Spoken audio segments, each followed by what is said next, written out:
be told.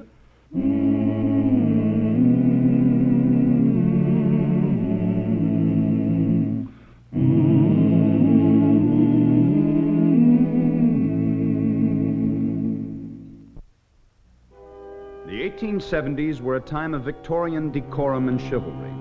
Men like Marshal Wyatt Earp held to a code which we smile at today as being stuffy and sentimental. Where women were concerned, Wyatt felt obligations which often moved him to be a friend and protector. Historians of the period are agreed that life in frontier settlements was heaven for cattle but hard for women. Miss Kathy Prentice could testify to that. Not far. What happened? What is it? What happened, cousin? Where's the girl? All right, break it up. This Indian's a friend of mine. What happened to her, Mr. Cousin? Don't know, Mr. Earp. I find her on trail. What's your name, miss? I'll take her over to Doc McCarty. You get Mrs. Bates. Wait for me in my office. Come on, dear.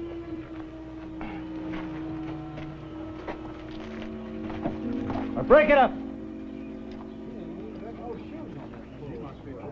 Here, drink some of this. She's suffering from exhaustion, that's all. Been walking the trail a good many miles, I guess. Oh, the poor little thing. Has she been wounded? No, ma'am, she's just tuckered out. Well, she certainly needs a bath and a long sleep. Let her sleep first, Ma. I brought my surrey. Is it all right to move her to my house? You're boss of the Traveler's Helpers. She'll be in good hands. Well, please carry her to the surrey, Wyatt. Yes, ma'am. And we'll need some information. Now, she doesn't look to be of legal age. You know how much trouble that can cause. When she wakes up, she can tell you all about herself. Sometimes they will, and sometimes they won't. It's always the Traveler's Helpers that takes the blame. Well, pick her up, Wyatt. Pick her up. Yes, ma'am. Honey, try and sit up and put your arm around me. That's it. That's it. Now, hold on tight. That's it.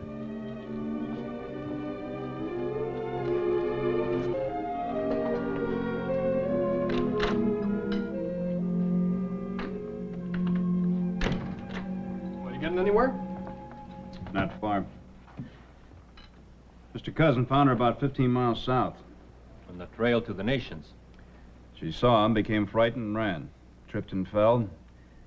Seemed to go into a faint. When she came to, she just blinked and shook her head at all his questions. You think they blame Indians? No, Mr. Cousin, she could have run away from a wagon train or a ranch house on the trail. A girl on foot should be easy to backtrack. Well, that's the idea. We want to give her a chance to talk first.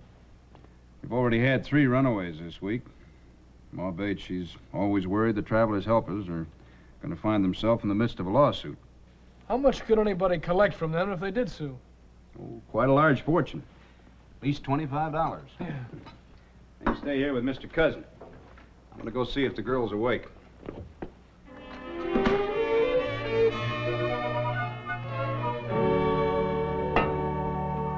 Here's some rainwater to rinse with. Real fresh rainwater? Out of the cistern. Dust. Alkali water. I hate this country. Oh. You didn't have any choice about coming west? No. Well, the men decide to pioneer and the women have to go along. Are you ready for more? Oh, now, who's that? Let it ring. Oh, it might be that nosy doctor. I'll have to go. Here, now dry yourself. Then put on this nightgown and get into bed.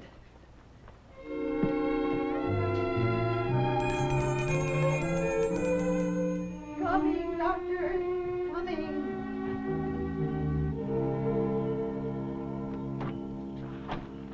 Oh, Wyatt. I thought McCarty might snoop around to see if I obeyed orders. Come in, do come in. Thank you. Is she still asleep? No, finishing her bath. And a real problem. Oh? Won't tell me her name or anything. Just says she hates Kansas. Another runaway on her hands. No information for me, huh? Well, she's bruised up some on her back and arms. Of course, you won't refer to it. Oh, no, ma'am. Well, I'll go see if she's properly covered.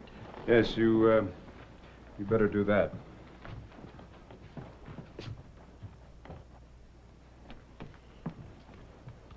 It's Marshal Earp. He wants to talk to you. Why? I haven't done anything. Well, you haven't said who you are or where you come from. Can he make me tell? Young woman, the Traveler's Helpers has certain rules. I think you're a runaway. Oh. And in runaway cases, we have to work with the Marshal's office. Now, put this on. Yes, Get into bed. I'm not going to tell. We'll see. Now, cover yourself up good. It's all right, Wyatt.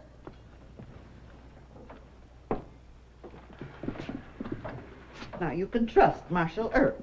I never saw a man you could trust. I wish you wouldn't say things like that. Come on in, Wyatt. Wow. By golly, you look like a different girl. Thanks to Mrs. Bates. Well, don't thank me. Just tell the truth. Oh, I'm sure she will. Now, the Indian that found you, Mr. Cousin, is going to try and backtrail you. I aim to send Mr. Masterson, too. It's going to be a long, long ride. Well, You can save us an awful lot of expense. We have kind of a small town here. Travelers Helpers Society doesn't have too much money. And if you're not 21, your folks could sue us. does Mrs. Bates have to know about it? Well, she's your friend. There are some things you shouldn't try to explain to a lady. Please. I'll be downstairs if you need me.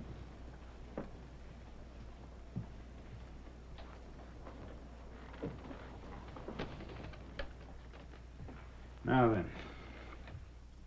And so I ran away.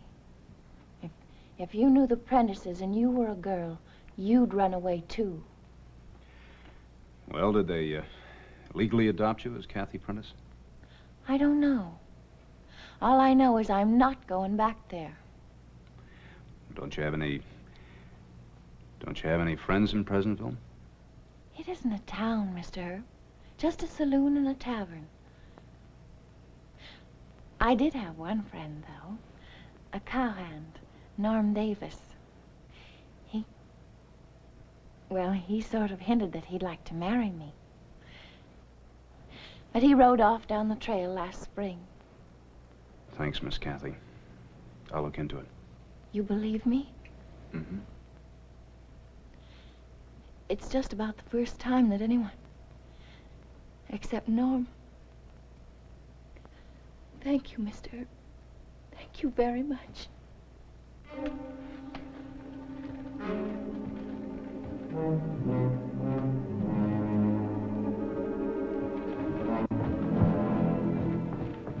Well, Her name is Kathy Prentice. She was adopted by some real low-down people, according to her story. I'm going to check it out. There's some money for the Travelers Helpers. She'll need some new clothes. oh, but if the child was legally adopted, you have to send her back, Wyatt. I'm going to get proof before I send her back. Now, go and take it. If half of what this girl tells me about the Prentices turns out to be true, you'd be in favor of taking them to court. Seems that only one man, young cowhand by the name of Norman Davis, treated her like a human being. Didn't try to take advantage of her. Shocking. It was the only good thing ever happened to her. The rest you'd call white trash behavior. You look out after her until I get back, will you? I certainly will. That poor child. Thank you.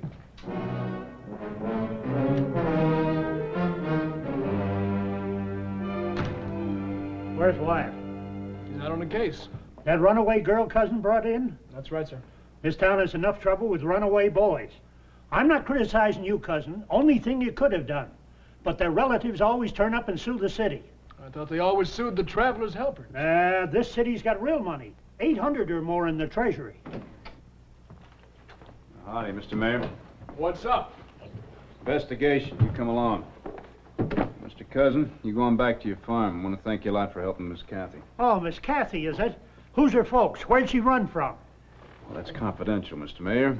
Police work. Well, just see you don't get us sued for mistreating a runaway or something. Oh, I'll be real discreet. We're going to need a lot of trail rations. Bring that along. It's quite a ride.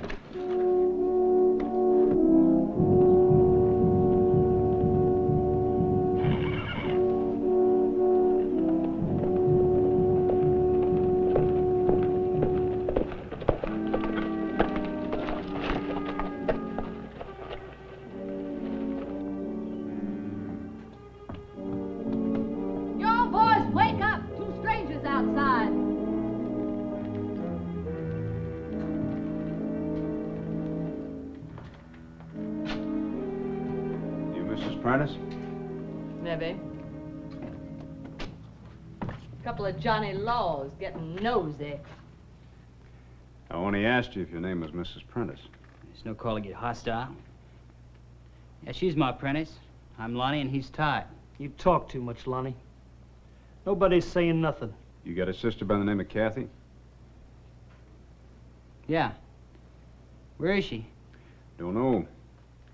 Cheyenne rode into Dodge yesterday. Said she was missing. She run away? But did you beat her so she can't get around? Mean talk to your ma. Whoop him. Hold it.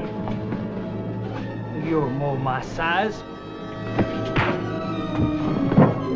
I'll drive your tack for you. Oh! Lonnie, get a gun. Hold it. Now, you're all suspected of murder. Murder? Well, Kathy just run off, that's all. Hush up. You watch these two. I'm gonna shake down this rat hole. Ladies first, ma'am.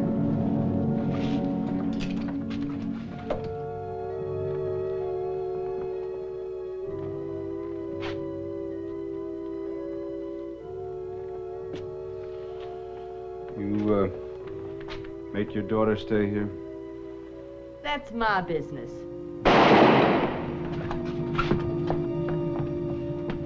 You went for his gun. Plugged you, did he? Just wait till some of the cowhands ride in. It hurts, Mom. Ma, we shouldn't be fighting the law. Now, you tell him the truth about Kathy. I'm telling them nothing. Well, then I'm gonna tell him. She ain't our real sister. Hush up, Lonnie. Ma adopted her. She ran off because she didn't want to marry Todd. She loved some cowhand named Norm Davis. Was she legally adopted? Sure, Ma's got the papers. Come on, Wyatt. Nothing more to do here. I allowed Kathy, but I didn't hurt her bad. Now you satisfied? For the time being, ma'am. Yeah.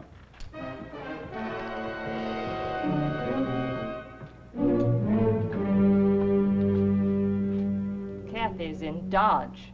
That marshal was lying about her being killed. You reckon? Dead, sure. I promised Todd he could marry her. We'll be visiting Dodge. Come on, son. Would you send her back?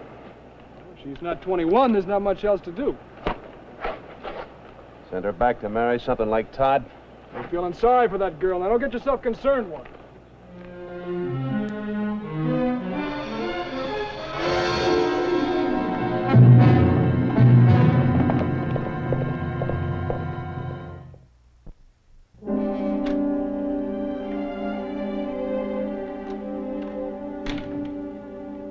Oh, not Miss Kathy. I guess I do look a little different.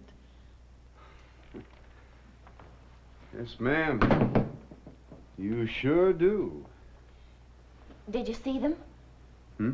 Mom Prentice, do they know where I am? Did you meet Todd? Yes.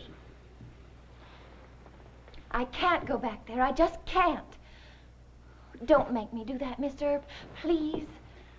Well, what does Mrs. Bates think?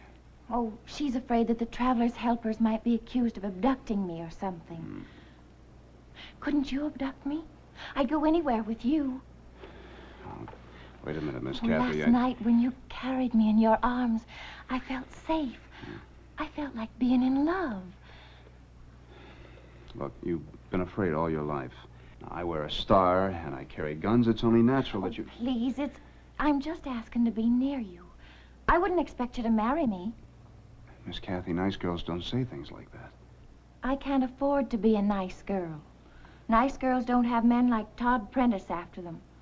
Or Mom Prentice with a whip or a beer mug.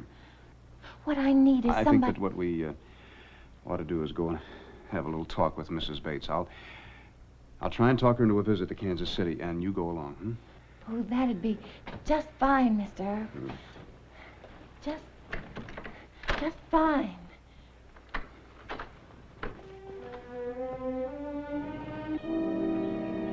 Well, anyway, if that won't work, why, maybe that young cowhand will come riding up the trail. Cowhand? Norm Davis, young fella you told me about. Wanted to marry you. Oh, he's probably forgotten all about me. Besides, I'd rather be your girl and go off with you than marry Norm. You are desperate, aren't you? I'm going to send a message to Norm down all the trails. We'll find him. Well, don't you like me well enough to have me for your girl? Shh, Miss Kathy, please. Well, I think I could find another man who'd take me away. But he wouldn't be as handsome or as lovable as you. Howdy, folks. Howdy, Marshal. I'm sorry to rush you, but talk like that is I'm just... not ashamed. It's honest talk. I just think you're wonderful. Well, Mrs. Bates? Mrs. Bates?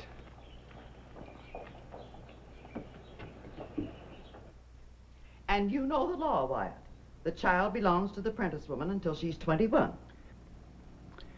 Yes.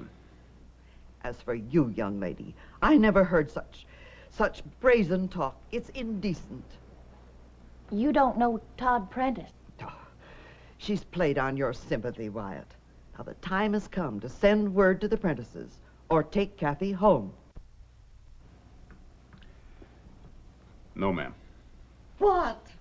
I wouldn't send a dog back to the Prentices. Come on, Miss Kathy. We won't bother Mrs. Bates anymore. I'll rent your room over at the Stagecoach Inn. Oh, yes. Why, for shame. I thought you were a paragon of virtue, a deacon in the church. Mrs. Bates, I will hire Mrs. Williams to look after her. Now, Miss Kathy didn't mean all those things she was saying about me. She's mixed up, and I don't blame her. I wouldn't trust Mrs. Williams, not for 1 second. Well, if it'll make you feel any easier, I'll post a deputy outside the hallway, day and night. He's fighting against it, but he'll run off with me. You'll see. Oh! Why did I ever get mixed up in politics?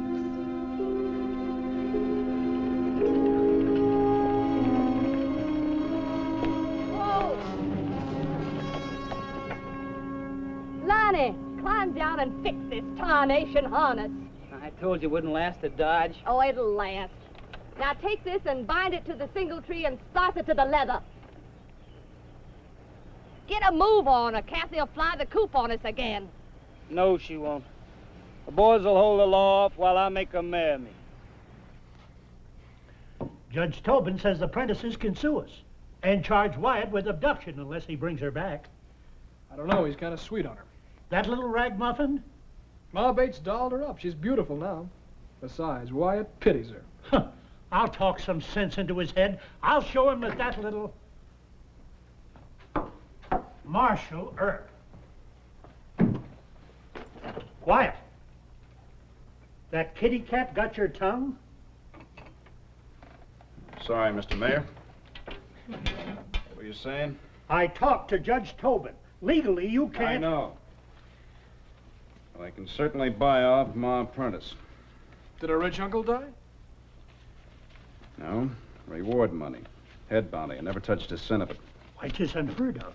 Our marshal, a deacon of the church. I don't have any evil ideas, Mr. Kelly. Be hard to convince people of that. What if they don't deal with you? In that case, I guess I'll just have to marry Miss Kathy. Marriage. Marriage? With an unknown female? A girl you know nothing about? Huh, he's daft. Wait a minute. Let me talk to him. Now, look, Wyatt.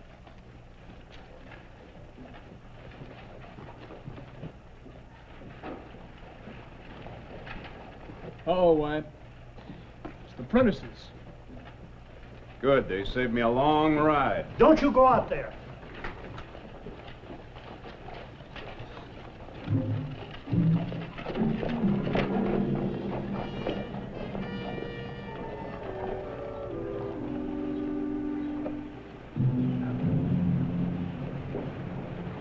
Howdy, Mrs. Prentice. Where's the girl? Why don't you come in my office and talk? Ain't got nothing to say. Well, maybe you can use a little cash money, huh? It's a trick, Ma. Yeah. How much? Oh, $400? What for? For you to release Miss Kathy from the adoption? Turning her loose? Tain't enough. You keep out of this. We ain't gonna keep out of it. Now, Kathy's supposed to marry Todd. Yeah. And, Ma, you got no right releasing her to Wyatt Earp. Hush up, Lonnie. $400 ain't enough. She's a real good worker. 500. She'll be of age soon. You'll lose her anyway. 600, young man, and not a penny less. All right, Mrs. Prentice, 600. No deal, Johnny Law. Now, you go fetch Kathy. Jump, boys. I'll drive your chicken. Oh! Go on, shoot your horse. No. I'm lawing you. I'm lawing you right into jail.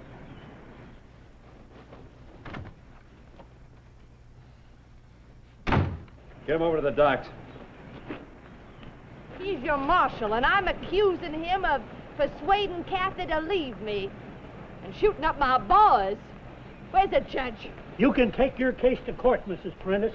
That won't be necessary. Why not? Because I'm going to marry Kathy. She's past 18, doesn't have to ask your consent. Now, Wyatt. Look, will you please get the minister so we can perform the ceremony? What's going on here, Mom? Where's Kathy? Hush up, Norman Davis. I'll take the 600. No, you won't, ma'am. $600 is going to go to Norman, Miss Kathy, for a wedding present. $600 for what? For a wedding present, boy. You're going to a wedding, you and Miss Kathy. Now go get yourself a shave. Yes, sir.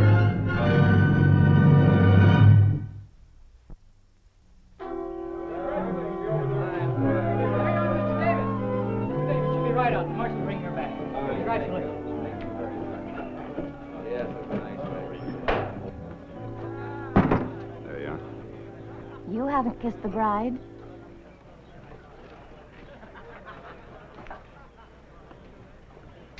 I'm mighty fond of Norm, but I kind of wish it was you. Not really. So long, Miss Kathy. You're a very lovely lady. Thank you. So long, Wyatt. All the luck in the world, Norm. Good luck, Norm. Bye now. You ready, honey? All ready.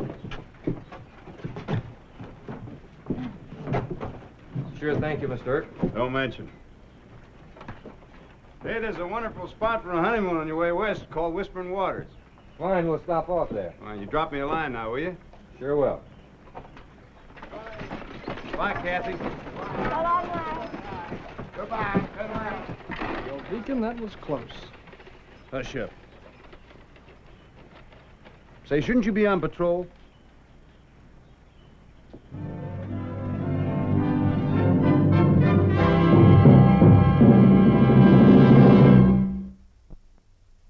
Well, he cleaned up the country, the old Wild West country. He made law and order prevail. And none can deny it, the legend of Wyatt forever will live on the trail. Oh, Wyatt Earp, brave, courageous, and bold. Long live his fame, and long live his glory, and long may his story be told. Long may his story be told.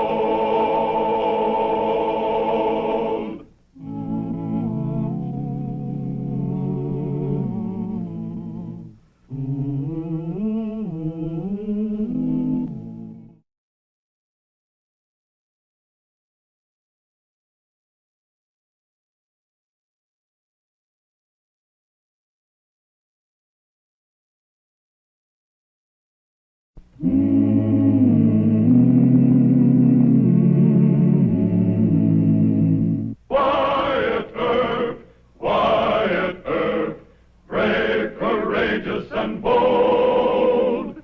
Long live his fame, and long live his glory, and long may his story be told.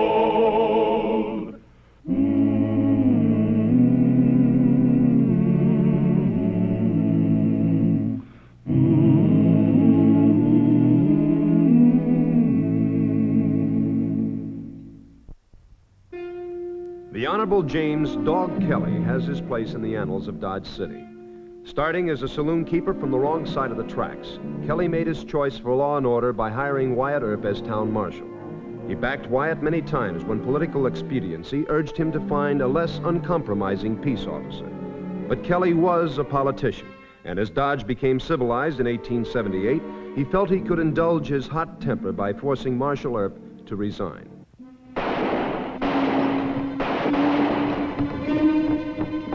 Come on, make your fight, Doc!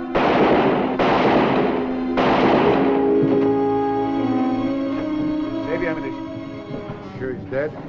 I'm sure. Deacon, where's this new crop of gunfighters coming from? That man had a Colt in each hand, didn't know how to use either one of them. A dozen witnesses will testify for Doc. Give me that.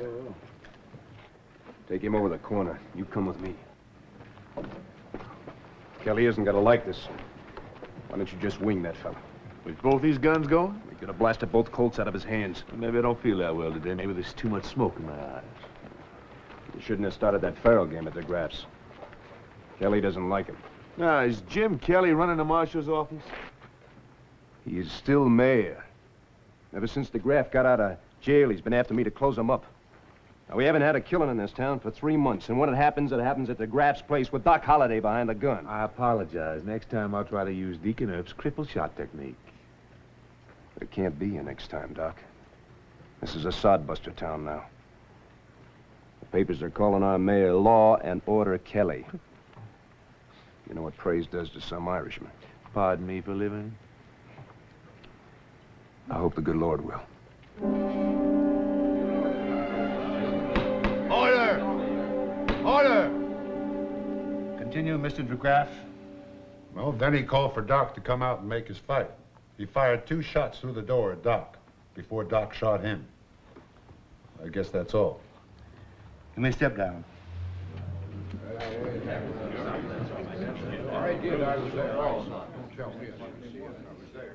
Your Honor, can't Holliday be charged with dueling? It seems to me it amounted to a duel. No, Mr. Mayor. Case dismissed. Court's adjourned for the day. Marshal Earp? Yes, sir? I want to see you and Shotgun in your office in about 5 minutes.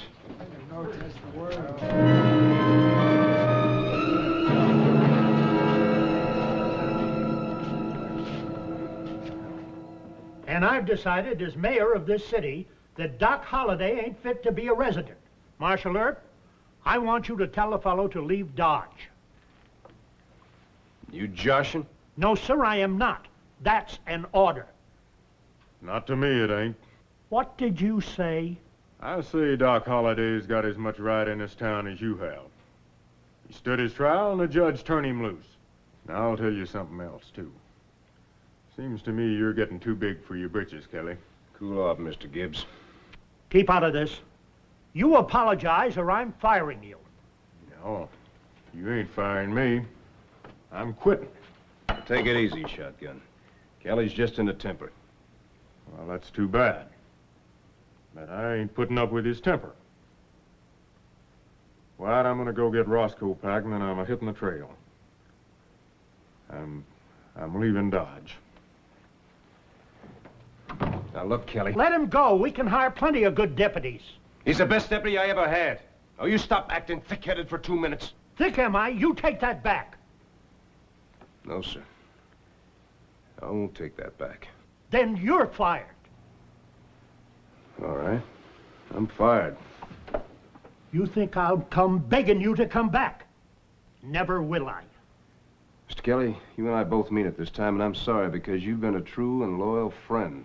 Wyatt, all right. Don't think you're punishing me. I can hire plenty of good marshals. In fact, There's a man in town just itching for your job. Well, you tell him he can stop itching. The job is his.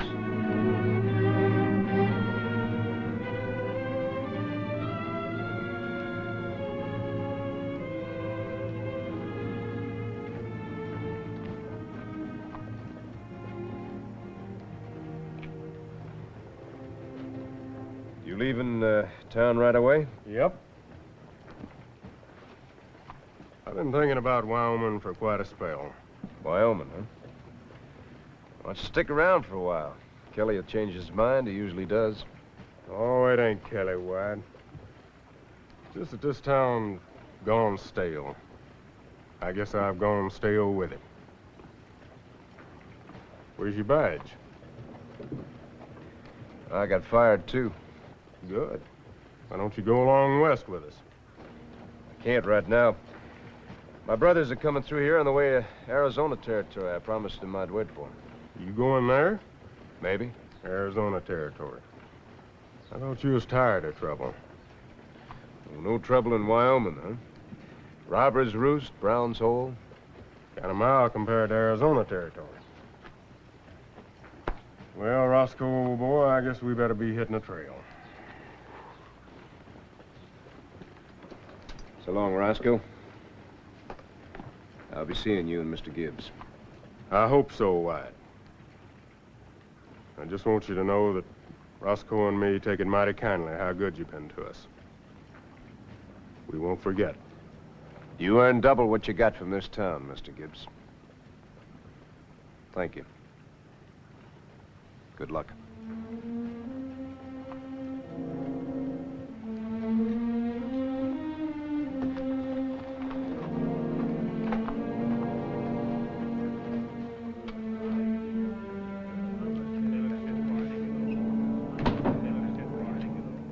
Shotgun Gibbs. Is he leaving Dodge? Not without Wyatt. Wyatt ain't along.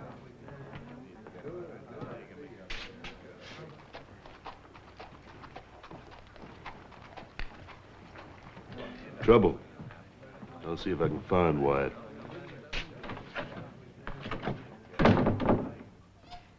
Now, this is your office, Mr. Mather. I'll swear you in as marshal. Now, you can keep Earp's deputies or hire your own. Earp left town? I don't know and I don't care. He defied a direct order. I'm running Dodge, not Earp. You're the boss, Mr. Kelly. And don't you forget that, Mather. Now, the first thing I want you to do is close Mike DeGraff's place. Then run Doc Holliday out of town. It'll be done. Yeah, that's what they said about you. You do what you're told. Mm-hmm. I'll need a couple hours to look around. Remember, you're working for Law and Order Kelly. I want a clean town. Uh-huh. Hey, wait. You haven't been sworn in yet. Later.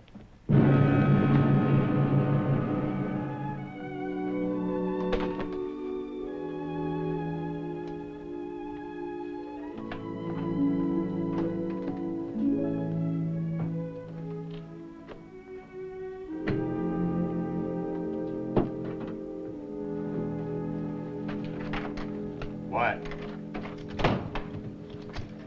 Are you leaving? That's right. Mr. Kelly fired me and Shotgun, or we quit, whichever way you want to look at it. The man is a fool. Well, he just got his Irish temper up. I'm supposed to wait here for Morgan and Virgil. I think I'll just hit the trail west, let them catch up with me. Well, you can't do that, what? Why not? Don't you know who Kelly hired to take your place? Mysterious Dave Mather. You buckle on those guns and keep them on. All right, I'll bite. Who is this mysterious Dave Mather? He's a no-good, murdering saddle tramp. He hires out as a John Law and then starts shaking down the citizenry. I almost killed him in Trinidad, Colorado. But he was wearing a star and had to hang me. You're gonna need those guns. I guess that drove Kelly to it. When he loses his temper, he loses his judgment. Why? Your guns. Mr. Mather's wearing the star, now not me. Aren't you still a U.S. Deputy Marshal? That's right. But I'm not having a fight with any city marshal. It's a fine way to end your career. Turning Dodge over to that sidewinder. What are you trying to prove? You're trying to teach Mayor Kelly a lesson? No, Dr. Holliday, I am not trying to teach Mr. Kelly a lesson. I am tired.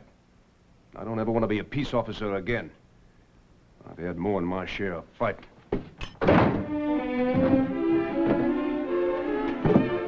I need a drink.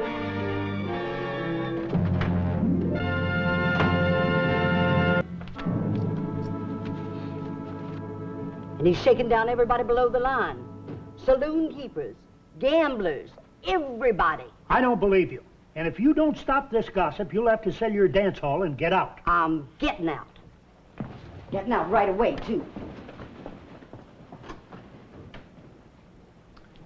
Me too. Indeed now. Hope there's no hard feelings. But you can't leave. Not yet. I can't? No, I'm not sure of this Mather fellow. And where's your conscience leaving me in the lurch? And how about Judge Tobin? Would you ride away without so much as a thank you for what he's done for you? What time does Judge Tobin get in from the circuit court? Midnight train or first stage in the morning. If you hadn't defied me to my face, I'd never have hired a new marshal. Old friends must part. 'Tis the rule of life. But I hate to see the great Wyatt Earp ride away in a fit of temper. Mind you, it's Judge Tobin will be cut to the quick. I ain't asking for myself. Well, I'll think about it.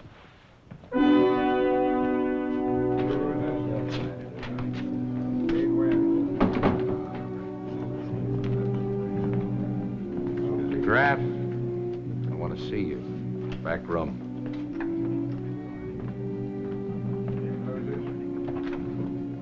Hand me that shotgun. No, Mike. Go in and talk with him. I'll send for Doc Holliday.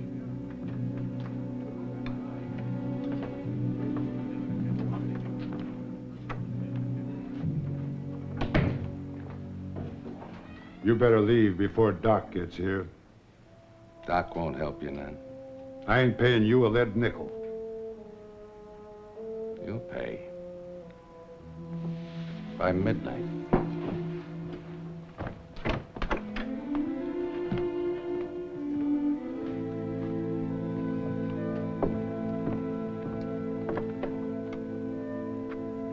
Martha, what have you been saying to Mike? Ask him. I let you live the last time, but I never make the same mistake twice. Start for it. Hold it!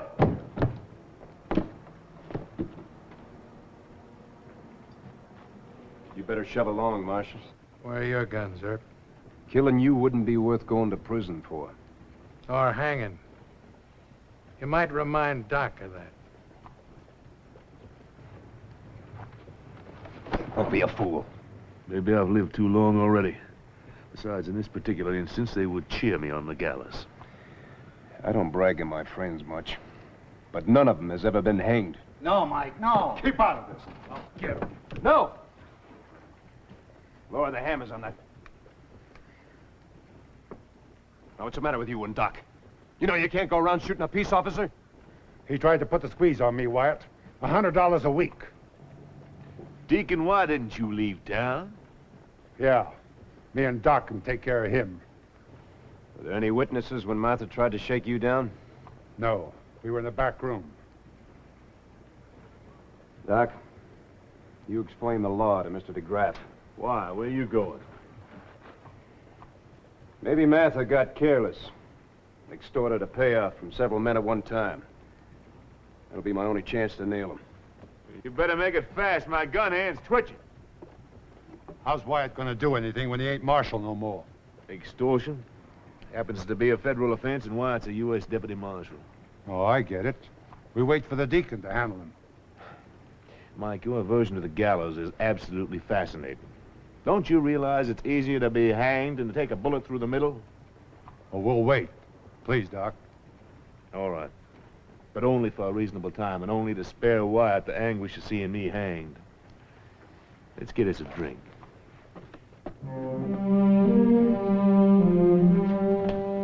Shut the door. Sit down. It's no good, Earp. We know what you want, but we just can't say it. Why not? Because we're gambling men. No court would ever believe us. Judge Tobin would. Now, all I need to know is whether Mather tried to extort protection money from you, and how much. I ain't squealing on Dave Mather in court. Neither am I. All right, then. Maybe you'd be willing to stay here until I can fetch Mayor Kelly. You can tell him and...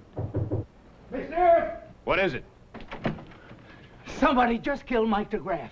The alley behind the Cowhands Rest. You sure? Well, Doc Holliday sent word. I'm getting out of here.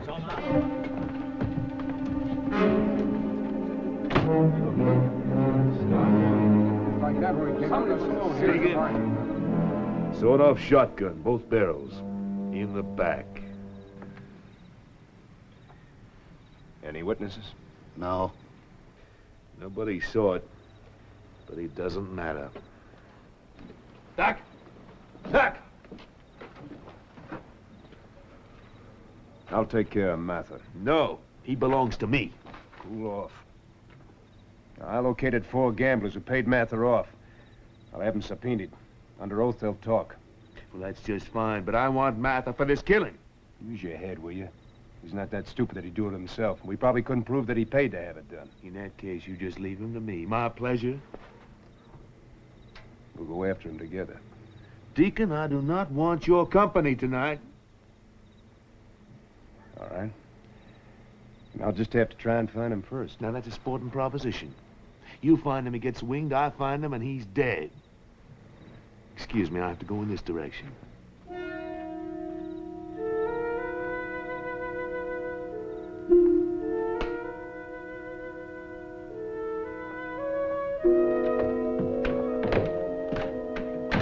Bad news, Dave. Huh? Holiday and Earp are gunning for you. Not Earp. He's got too much sense. Earp's a deputy U.S. Marshal. Those gamblers were in his room at the hotel. Extortion, ain't it? I can't handle Earp and Holiday both. You can't handle neither of them. Tell you what, we'll take to the alleys. That way we can get them one at a time. Not me. If I was you, I'd run to Jim Kelly. And I'd use the back door. You know, Kelly don't want to be laughed at. You know, he might hide you.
I'm closed. Who is it? Dave Mather. Wait till I open the door.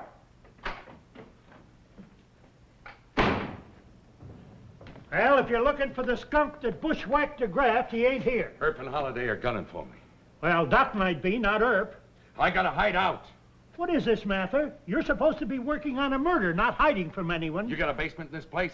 Yeah, right there. Hold on. What have you done that Earp would be after you? Just what you told me. Wait a minute. That's one of them. Be careful what you say. Kelly! I'm coming. Make it snappy. What's your hurry? Why are you wearing guns? Gotta find Mather before Doc does. Well, he ain't here. Doc aims to kill Mather, even if he has to hang for it. You see Mather, tell him to leave Dodge. Why should he? Because one of us is gonna find him, and I hope I'm first. What's he done? Nothing I can prove. But if I do find him, I'm gonna break both his legs just on suspicion.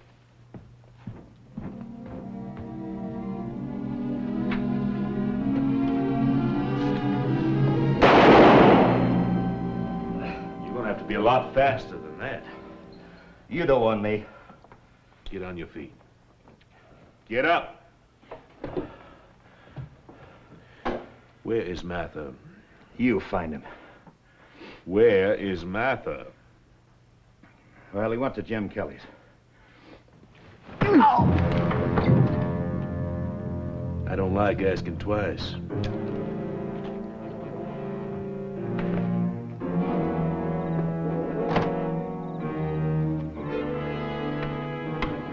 That was Earp. Where's Holiday?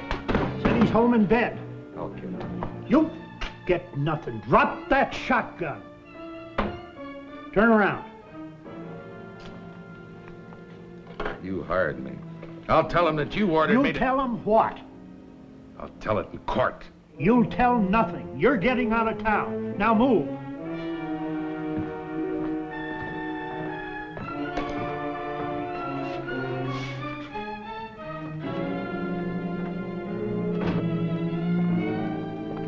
Doc? Save your breath. He's not in Kelly's. His deputy said he was. You look in the cellar? I'll do the looking. I'll do the shooting.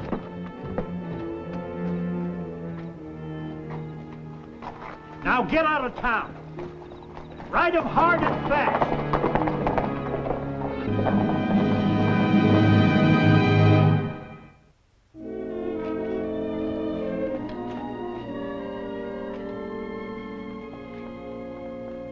Where's Mather? Him and his deputy left town. Left town? Oh, you blithering fool. Indeed now. Mr. Kelly, they're murder suspects. Fine lot of thanks I get. I save you from a shooting scandal, and I save Holiday from the gallows. 'Tis a world where friendship counts for nothing. And I'll not be saying good night to either of you. Your star is on the desk. Well, now, what kind of an apology is that? It's a Kelly apology, Doc. And he probably did save you from a hanging. As far as Mr. Mather is concerned, he'll get his in due time. Well, here's to Law and Order Kelly.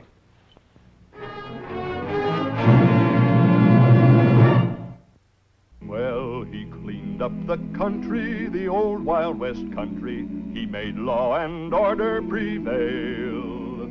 And none can deny it, the legend of Wyatt forever will live on the trail. Oh, Wyatt Earp, brave, courageous, and bold. Long live his fame, and long live his glory, and long may his story be told.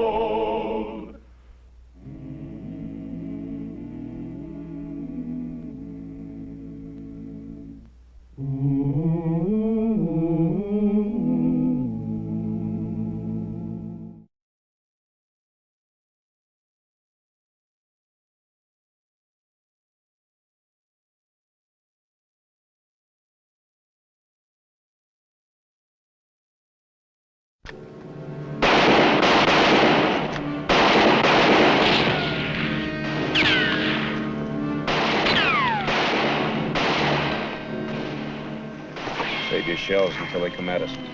Let's go down and get them before there's too many of them.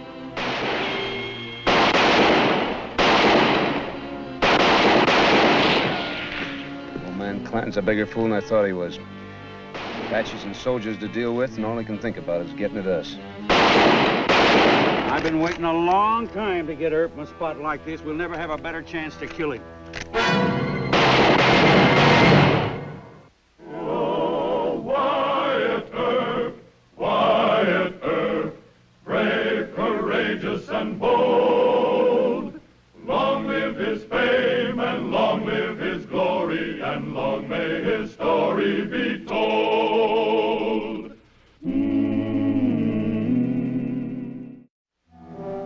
Wyatt's feud with Old Man Clanton and his cowboys had been a standoff at best.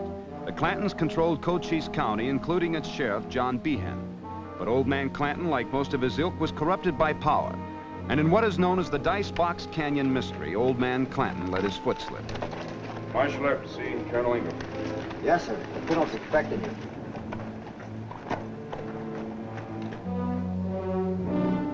man Clanton has put a claim in for $7,000 as an Army beef supplier. Claims his last shipment to us was rustled by Apaches. If it's true, then he's entitled to his money, but I wouldn't believe Clanton under oath. Sir, are there any Apaches in the Dragoon Mountains now? One small band, led by young Geronimo. Old Geronimo's son. He wouldn't steal Army beef, he knows better. It's not likely, especially now with truce talks on.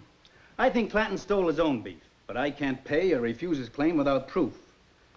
Yet if I, as the Army, ask young Geronimo and he's wrongly accused, then he'll hit the warpath, pronto. Well, I might be able to get away with it. But first, I'll have a talk with Emma Clanton. The old man's daughter? Yeah. We're not too friendly, but she does try to keep her old man out of serious trouble. Well, if that fails, then we'll have to go to young Geronimo. But you tell her for me this trouble is more than serious. Clanton might lose his scalp. Yes, sir.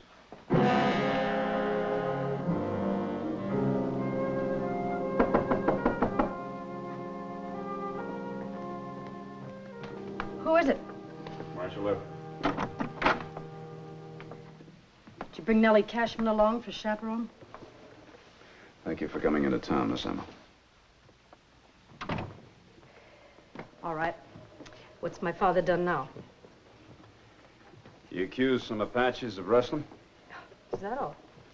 Well, these particular Apaches happen to follow young Geronimo. Here, take a look at this. Where'd you get that? From a dead rancher who had also accused Geronimo of stealing. Well, my father didn't accuse Geronimo of anything. Well, you better find out just what your father did do. You want your ranch raided by Apaches? No, of course not. Well, there isn't much time. You show this knife to your father. You remind him that Geronimo kills the men, makes the women slaves.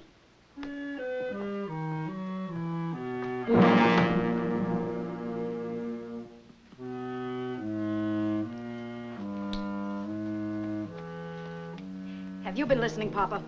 Yep. Now, Mr. Earp doesn't waste any time on us. He meant every word. Just trying to scare you. I want the straight of it. Did the Apaches run off that herd? No, sis, it didn't. And you stole them yourself. Only way I could get even with them soldiers at the fort. Been downgrading every beef I delivered. Government owes me $7,000. Well, what about young Geronimo? Well, nobody's gonna tell him what I said in my claim. Who'd carry such a tale to them Apaches, believing our worst enemy again me?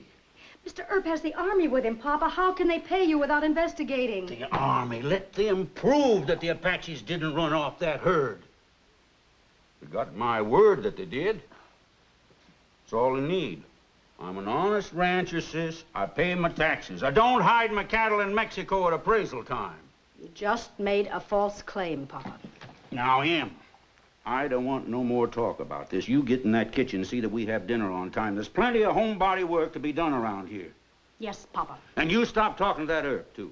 Well, you told me to keep on speaking terms with him to get information. I don't care what I told you. It's what I tell you right now that counts. You hear me? No more talking to him. Not unless I have to, and you cool off, Papa.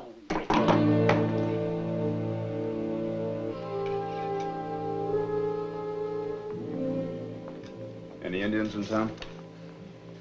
Indians? Yeah, a few. Why? You have to make a visit to young Geronimo. Army business. Apaches? Yeah. You scout around, see if you can find us a guide to the Dragoon country. Right.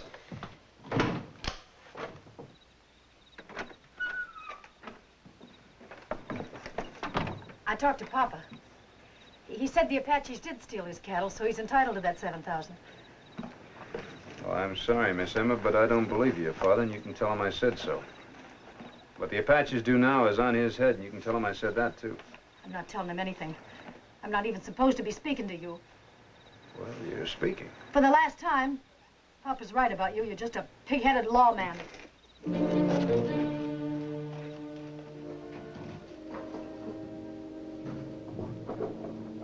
Right in here. Come on in. Your name's Low Dog, White. Says he can lead us to young Geronimo.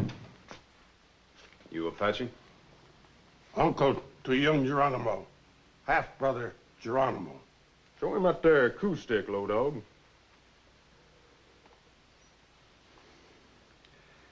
Used to be a sub-chief, I see. I found 20 gallons of fire water on his pack horse. Young Geronimo wouldn't trust just anybody to buy that much. All right, Low Dog. I must speak to young Geronimo. Will you take us to your nephew? $20. Look, I could throw you in jail. $20. I'm afraid he's got us, White. Most of the fellers I talked to wouldn't go near an Apache camp for $1,000. $20. Very well, Low Dog. $20. Good. Me go.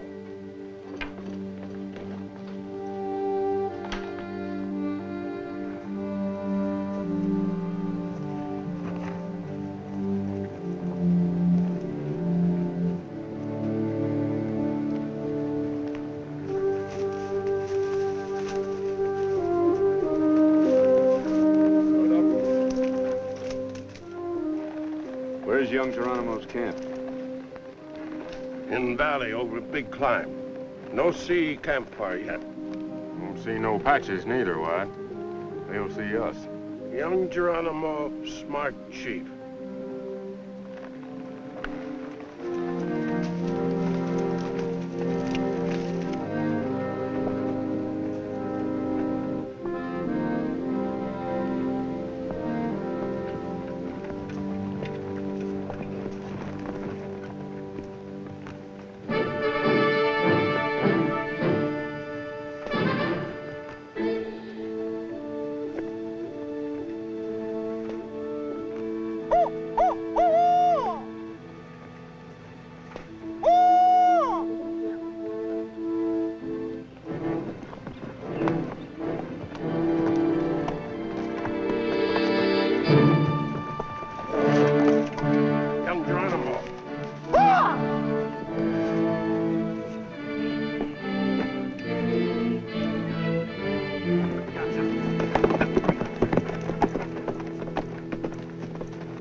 Who are these men? Johnny Law from Tombstone. They catch me with whiskey. Old fool. Why did they bring you here? They say they must come talk to young Geronimo. Very well. You wait here, Mr. Gibson. Young Geronimo, I need your help to clear your name. There is no cloud over the name of young Geronimo. Old man Clanton told the Army you stole their beef. That is lie. I believe you, and so does Colonel Ingram at the fort. But the cattle are missing, so he needs proof. Plenty cattle run wild. I do not steal beef. I kill Clanton. For this lie, Apache kill. Low Dog tells me that you are a wise young chief. That is so. Then have your scouts locate that herd. Take it to the fort. Why should I do that? You will prove that Clanton lied, and do more than clear young Geronimo's honor. How more? Well, if you prove that Clanton is a thief, you won't have to kill him. Perhaps. And I'll recommend that you get paid for delivering the herd. You pay us for cattle? It'll be a pleasure. Good. We find cattle. What you call it? 100.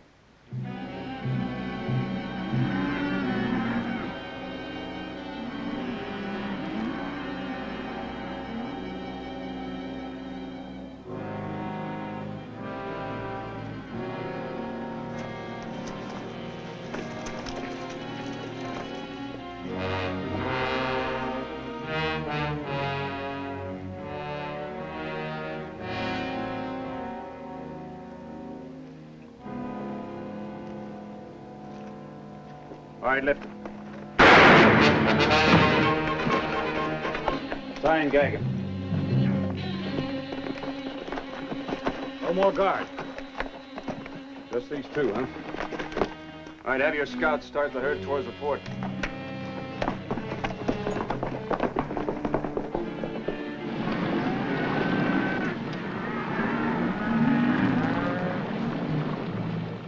drive to Fort.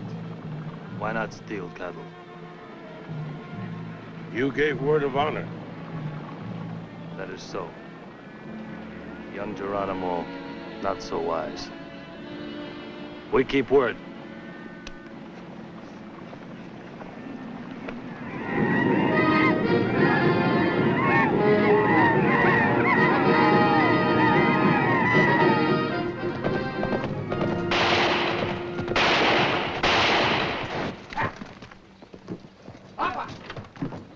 Indians rustled the dice box herd. Indians? Got the whole herd. Shot Ollie in the shoulder and cracked Denver's skull. Left them both tied up. Well, you sure it was Indians, Ike? Apache pony tracks all over. Well, round up the boys, fast. I'll learn them Apaches. If I have to take 100 men, I'll massacre the varmints. Use your head, Papa. You keep out in this, sis. Do you want to go to prison? Prison? You can't fight the Apaches. If they don't get you, the Army will. Them's my cattle. No, they're not. You signed a statement swearing they'd been rustled. Well, I can get them back, can't I? Well, that would only prove to Colonel Ingram you've been lying. You give me my gun belt. Ain't nobody gonna raid my property. All right, go ahead. Tangle with young Geronimo. Get his father on the warpath, too. I've done all I can do to keep you out of trouble. Well, what makes you think it's young Geronimo? Well, you told the Army that he stole your cattle, didn't you? Well, who told him I did? Well, I don't know. Could have been Wyatt Earp or anybody. Earp? Why, that's no good, sidewinding Johnny Law, trying to get us massacred. He warned you. That settles it. Lawman or not, I'm gonna... Wyatt Earp is coming in the front yard with the whole army. The army?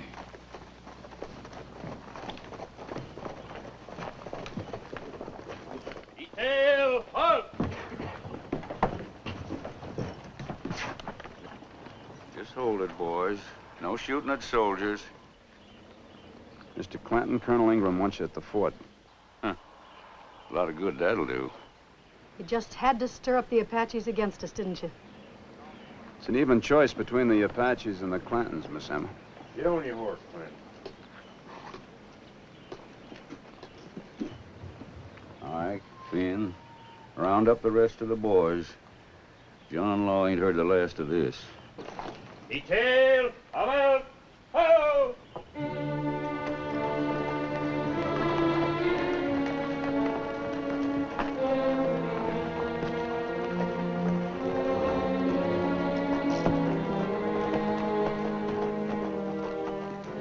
We'll get Earp and Gibbs on their way back to Tombstone after they turn Papa loose. They won't have the army with them then. Yeah, and I know the perfect spot.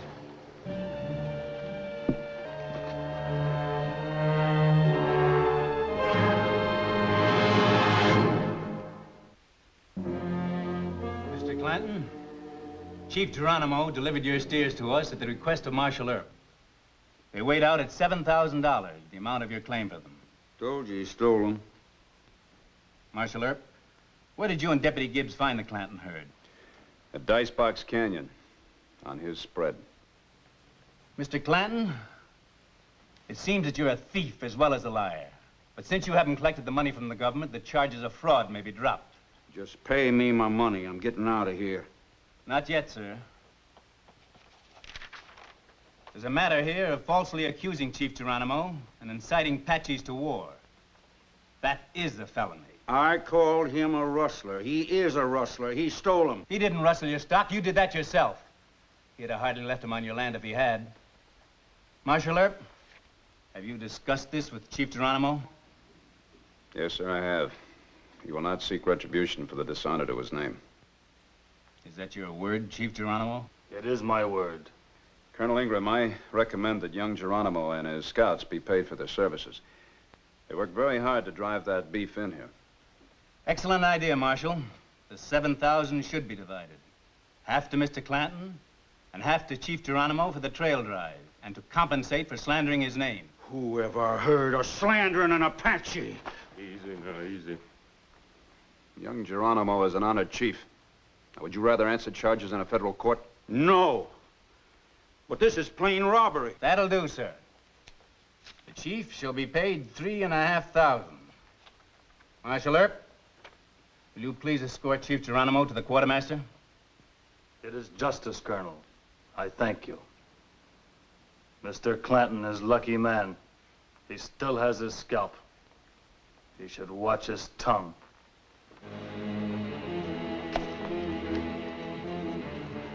Mr. Clanton,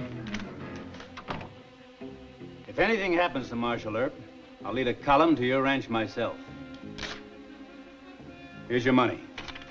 Think it over.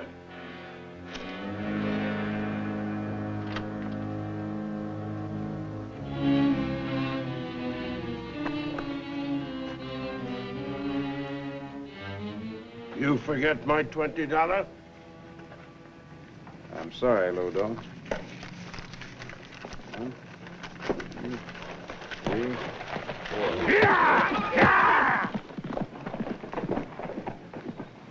My nephew.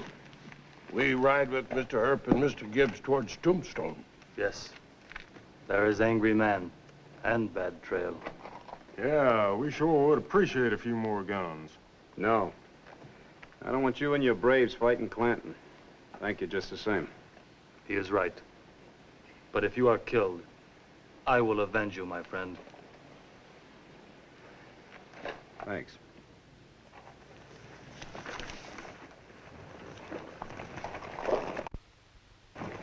Avenging me and Roscoe ain't gonna be a heap of satisfaction to us.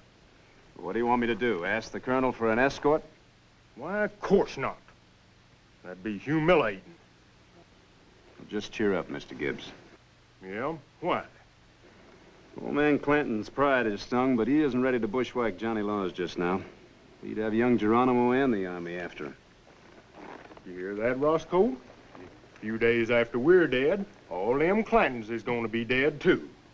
I'm sure Roscoe's a lot happier now. Will you stop jabbering and get on his back? The trail I picked has only got one spot where they can ambush us. If it's gonna happen, I want it to happen before dark. Come on. Yeah.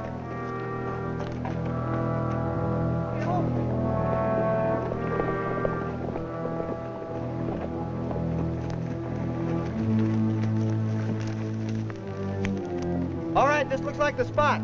Come on.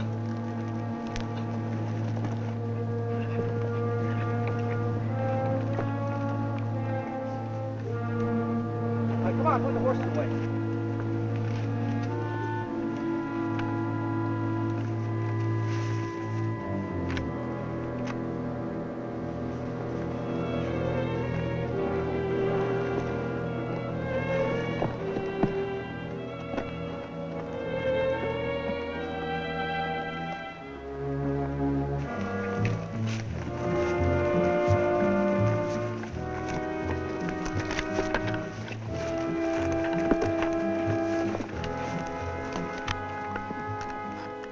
Now, they have to come around that bend in the fort.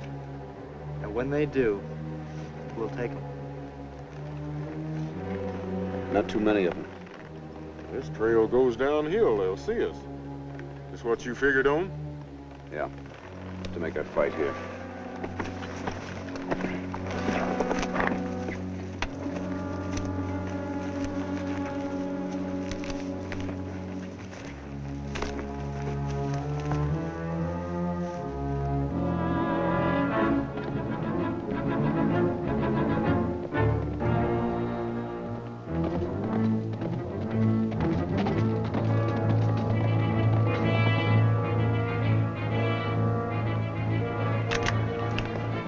Papa.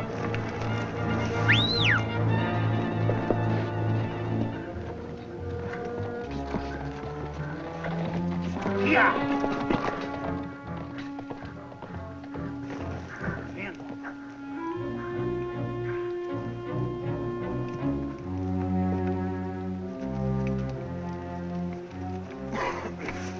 Well, this is a real nice spot.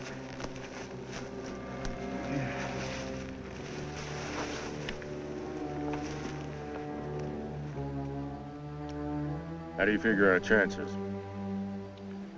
About 50-50 if I haven't made a big mistake. Well, maybe they won't come up here after us.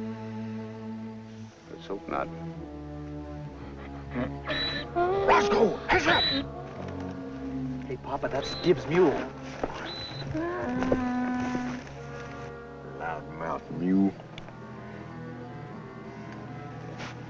Right up there, Papa.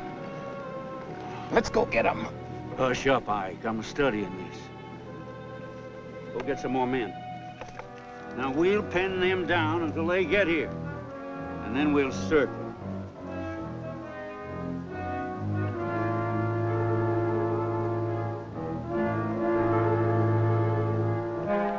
Stop him, Wyatt.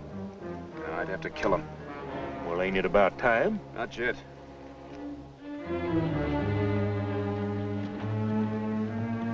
Now, let's really pin them down.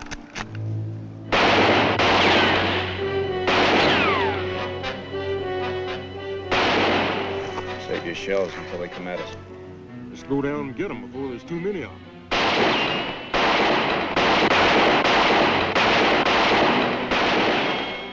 Old man Clanton's a bigger fool than I thought he was. Apaches and soldiers to deal with, and all he can think about is getting at us.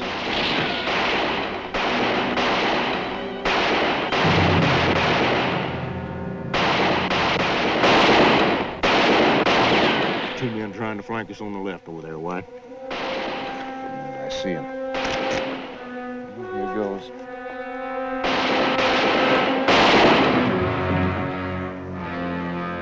Right up there, boys. Pour it on them. I'm gonna cut loose. Oh, wait. Let him rush us. There goes one to the other side over there. All right, take him.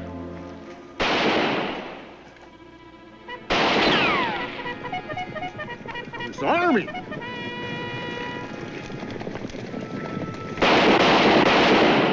Hold your fire, boys.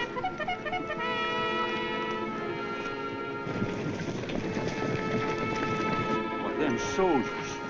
Mount up.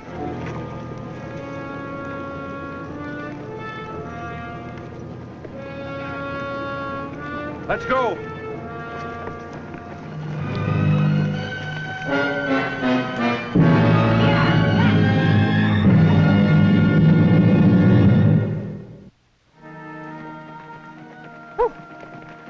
Well, that was sure a close one, wasn't it? Too close.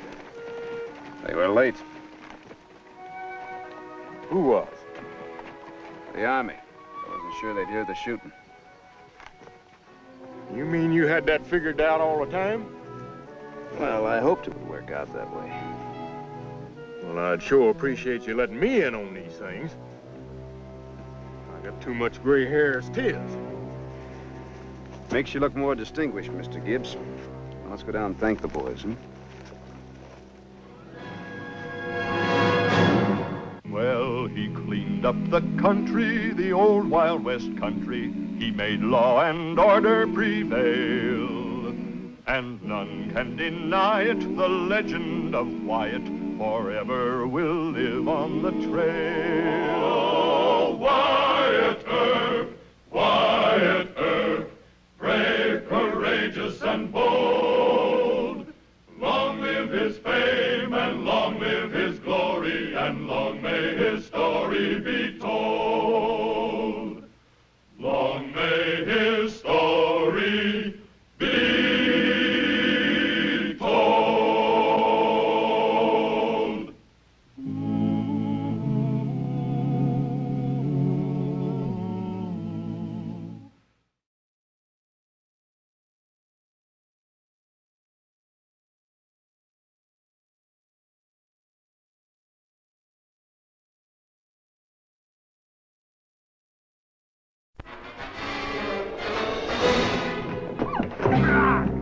That ain't no way to talk, honey. I just want to buy you a little drink. Now start, you fool.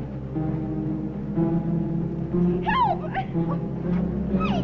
Help! Help, please!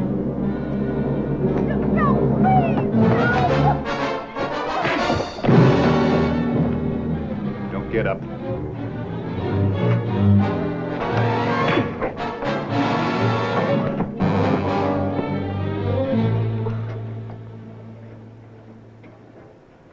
You work at the Alhambra?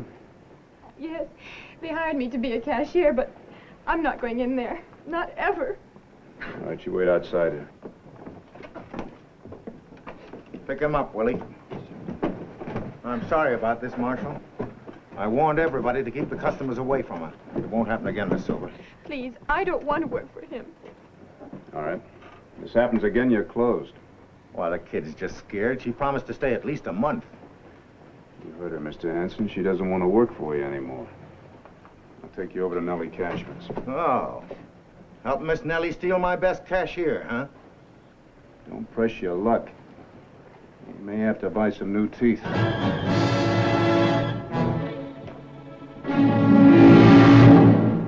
Oh, Wyatt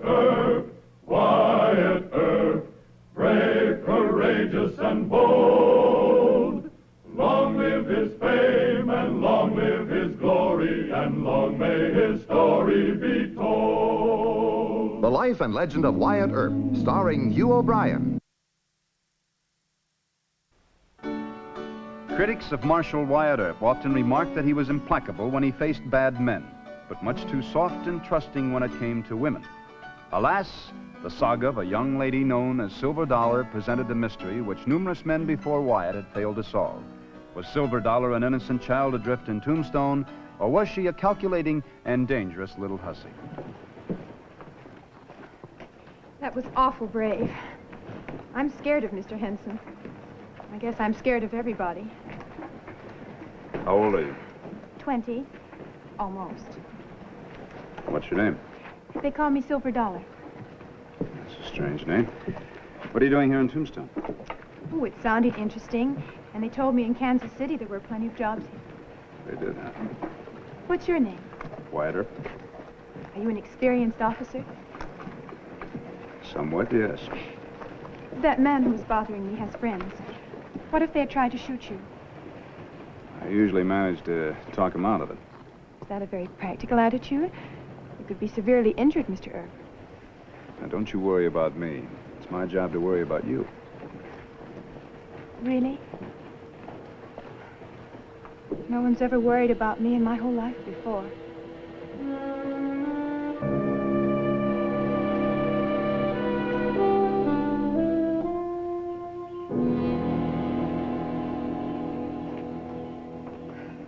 Well, everything's all right, I guess.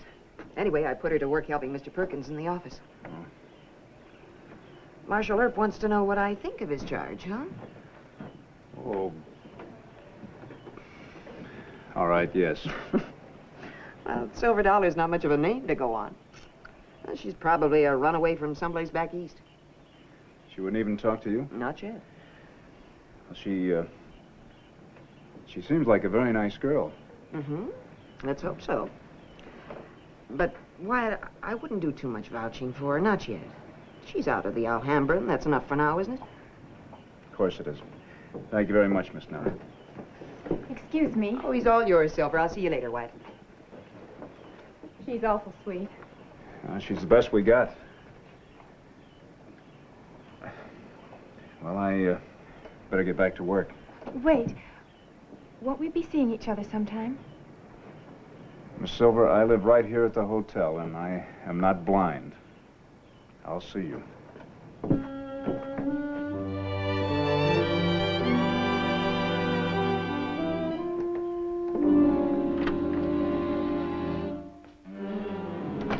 Where's Wyatt?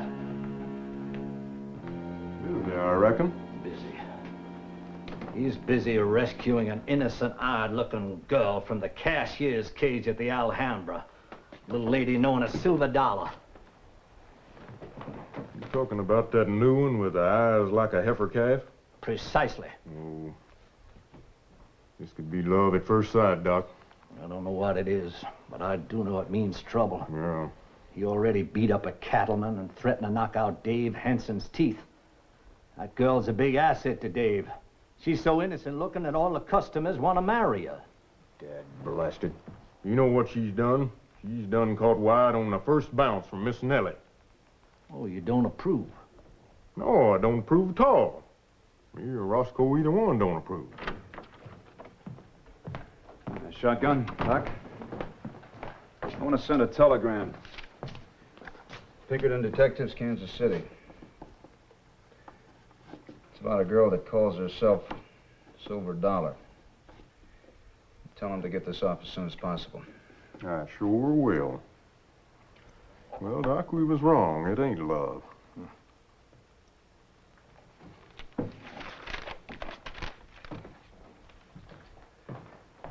Now, can't I ever help a runaway girl without somebody accusing me of falling in love with her? Well, Miss Silver's run away from something or somebody. Now, we might be able to help her out. sounds reasonable. I'll have another talk with her tonight. I can read the headlines in the Nugget right now. Wyatt Earp shot while chatting with pretty female. Not a bad way to go, Wyatt.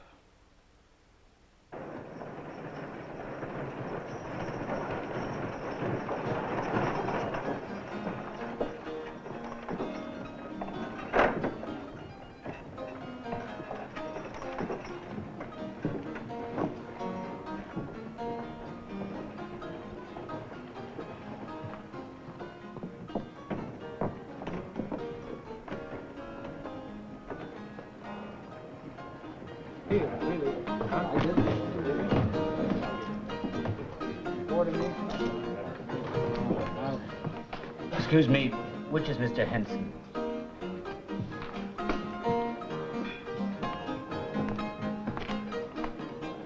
Excuse me, Mr. Henson? Yeah, what is it? My name's Rafe Collins, and I'm looking for a young lady who goes by the name of Silver Dollar. Why? Well, it's a personal matter. Well, I never heard of any girl with a nickname like that round here. Town isn't big. Look around. Thanks, I will. Forgive me for using your time. Yeah. Send Charlie to the Cashman Hotel. Have him get word to Silver Dollar. There's a young fellow from the country named Collins looking for her.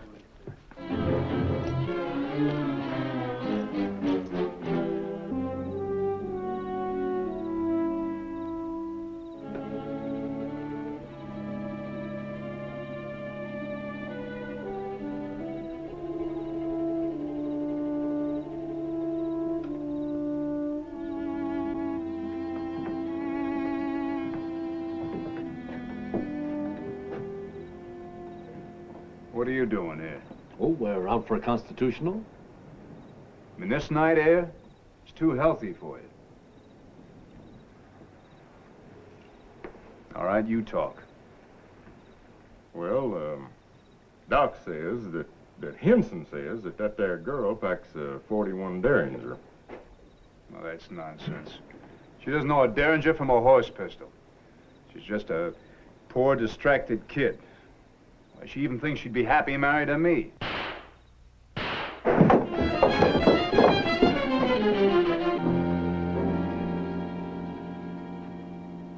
Can you remember how this happened?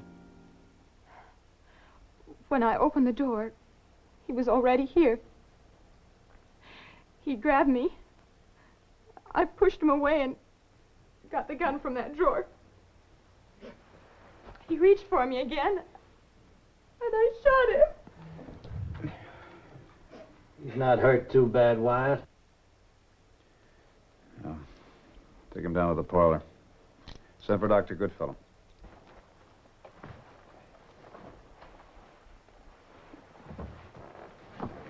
What happened? It's that young farmer. Is he dead? No, Miss, no, he's not hit bad. Oh, do you know who did it? Silver, he told me that you were engaged to marry him. Why did you do this? To protect myself, that's why. I'm sorry, but I don't believe that. No, Miss Nellie, don't be hasty. Get out of here. Both of you. Believe me or call me a liar. But just get out. Get out! Wyatt, I think you better listen to what that young man has to say.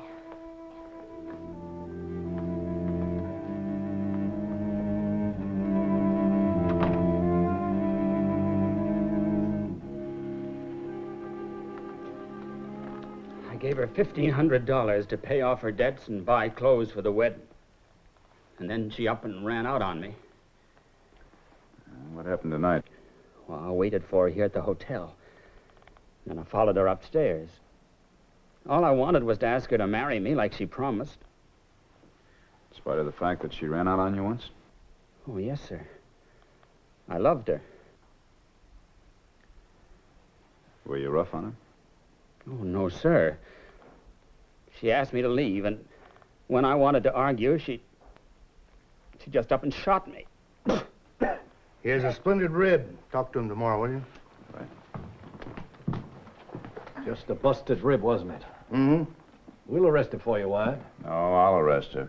You go tell Mr. Henson. He'll probably want to put up bail.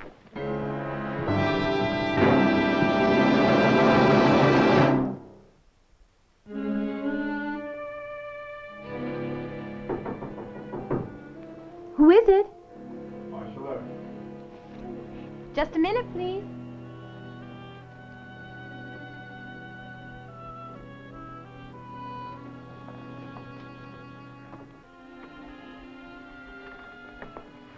You're going to arrest me? Oh, don't you think you ought to be arrested? Oh. Not if Rafe wasn't hurt awfully bad. Candy? What if he'd have been killed? Will I have to stand trial, too? Of course. Assault with a deadly weapon, at least.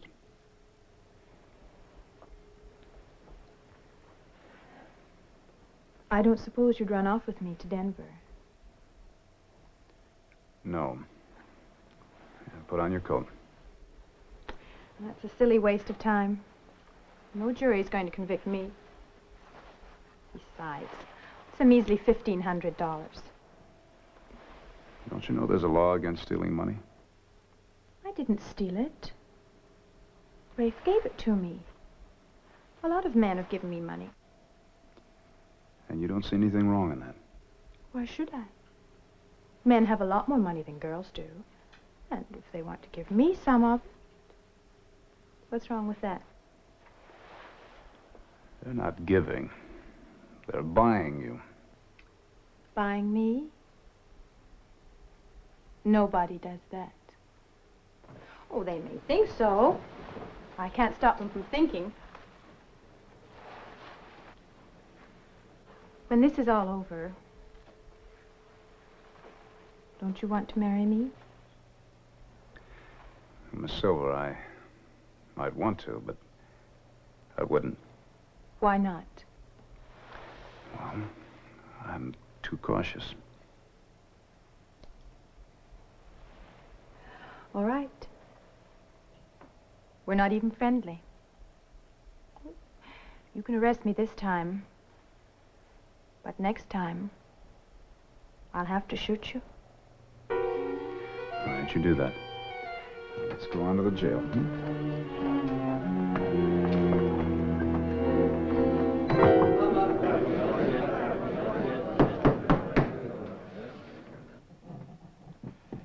When you found Mr. Collins in your room, Miss Silver, what happened next? Do I have to tell that? You're testifying in your own defense, Miss Silver. The court must advise you to answer. Well, Rafe grabbed me. And he wouldn't let loose. I broke away from him and back towards the bureau where I kept my gun. And then...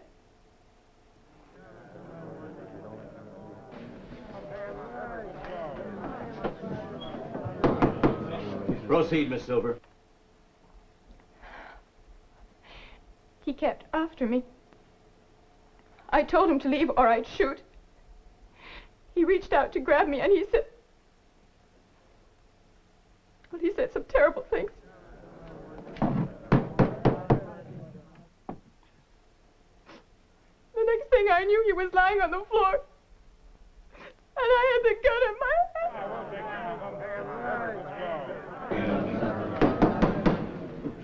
Are there any further questions?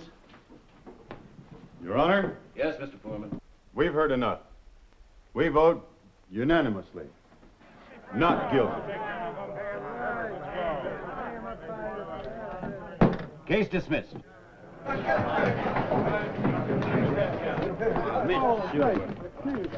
Wonderful. Happy for you. Fine. You might as well go ahead and make your move, Doc. I ain't taking my eyes off of you.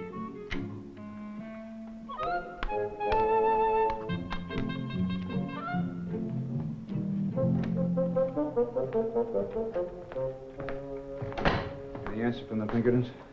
No, sir, nary a thing. I just come from the telegraph office. Did Silver get a gun back? Yeah. Judge Spicer released it to her. They took her cartridges, though. She can buy more. Yeah, I know it. I'm going over to Spangenberg's gun shop pretty soon. Don't waste your time, Wyatt. That woman is a man killer. I'm afraid she is. She said that she was going to shoot me if I tried to arrest her again. Oh, she wouldn't do nothing like that. Well, I'm not going to take the chance. She went back to work at the Alhambra. Henson doubled her wages. That won't be enough. Takes a lot of gold to take the tarnish off a silver dollar. She starts any trouble, Gibbs and I will arrest her. No. I've got to find out. There's a box of 41 dummies here someplace. Right here in this drawer, Will. Can you trust Spangenberg to sell her the blank cartridges? Well, I can trust him, but I don't know if Silver's going to fall for it. You tell the telegraph agent to repeat that query to the Pinkertons. Tell him that a prompt reply is urgent. Yes, sir. What do you think, Doc? I think that Deacon Earp is a lot closer to his grave than he's willing to admit. That girl took my wallet. I had it right here. But after I danced with her and had a few drinks, it was gone. You accusing Silver Dollar? Yes, I am. You hear that, boys? He says Silver stole his wallet. All right, Willie. Hold it.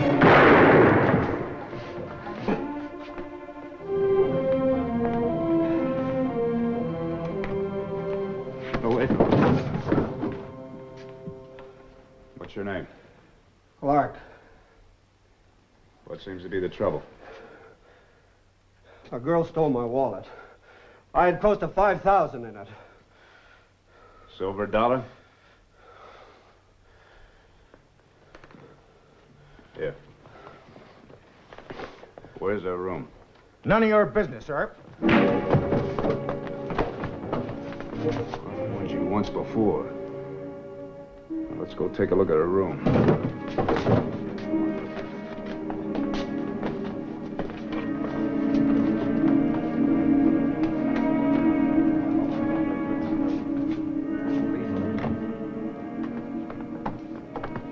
Look in those drawers. You can't do it, Earp. You have no right to make a search. Mr. Clark? Is this yours?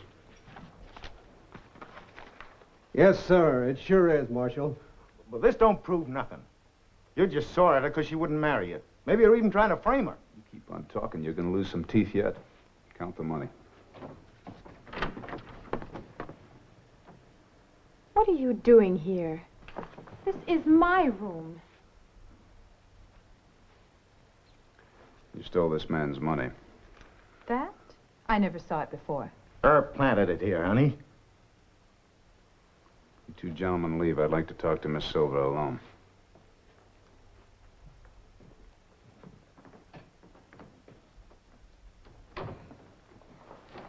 What's the idea? I just want to give you another chance to tell the truth. I don't need another chance. I'm doing all right. Don't you realize that stealing that much money is a felony? That you could go to jail for a long time? You have to arrest me first. Remember what I told you? Yeah? You said you'd shoot me. Get out. No. I'll count to 4. 1, 2, 3, 4.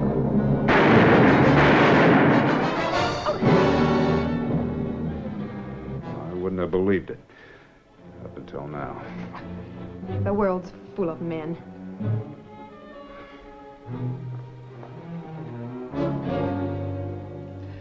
Am I to understand, Mr. Clark, that you gave the wallet to Miss Silver? Yes, sir. That's right. What do you say, Marshal? Well, it still doesn't change the fact that she tried to shoot me with that Derringer. Miss Silver? The gun was loaded with dummy shells. I bought them from Mr. Spangenberg, and I think Mr. Earp told him to sell them to me. So you see, it was just one big joke. Marshal, did you plant those cartridges? Yes, sir. Then she can't be accused of assaulting you with a deadly weapon. Mr. Clark, you and Miss Silver may go. Thank you, Judge. Allow me, my dear.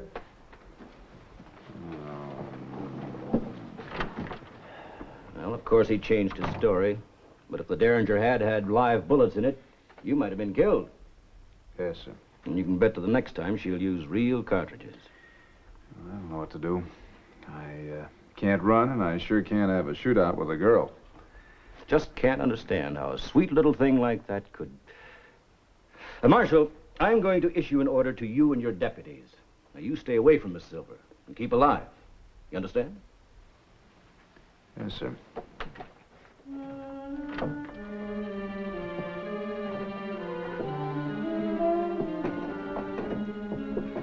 You grab Sonny Boy, and I'll take Silver Dollar. We'll cut through the alley. You'll feel better when you've made up your mind. Oh, will I? Yeah. Take it up now. Say you'll marry me. I've always dreamed of living in Denver or San Francisco. Good places to visit, hon, but San Antonio's right lively. What is this? Turn me loose. Carrying a concealed weapon. How naughty of you. I'm surprised, Silver Dollar. Real live cartridges, too. This is outrageous. I'll vouch for her. Vouching for her won't be enough, Sonny. You'll have to get a lawyer. I'll get one. The best in town.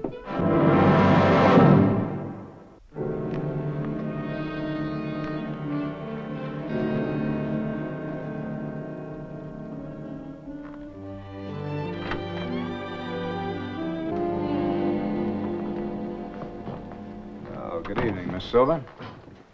We nailed her, Wyatt. She was carrying this. A $50 fine, isn't it? Sorry, Miss Silver, but it won't be quite that easy. You're wanted in Missouri, armed robbery, a Casey gang. No jury is going to convict me. You found that out once. Lock her up, Mr. Gibbs. You're just wasting a lot of time. Mr. Jack Ramey and his lawyer will have me out in 5 minutes. Come along, miss.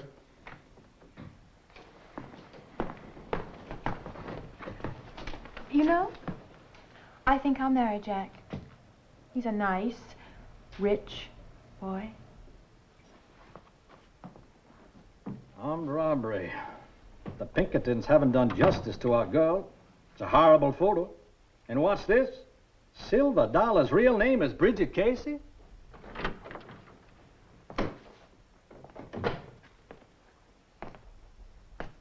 The lawyer's coming. Where's Miss Silver? She's in a cell, being held on a Pinkerton charge of armed robbery. Well, that's a filthy lie. You're not going to torment her. I know what happens. I'll wait for her. By gad, I'm afraid he will. Maybe she'll change, Doc. Oh, that does it. I'm going over to the birdcage, where I can get away from all the fool men in this world.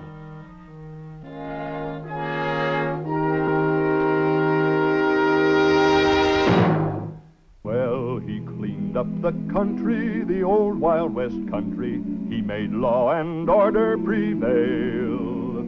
And none can deny it, the legend of Wyatt forever will live on the trail. Oh, Wyatt Earp, Wyatt Earp, brave, courageous, and bold.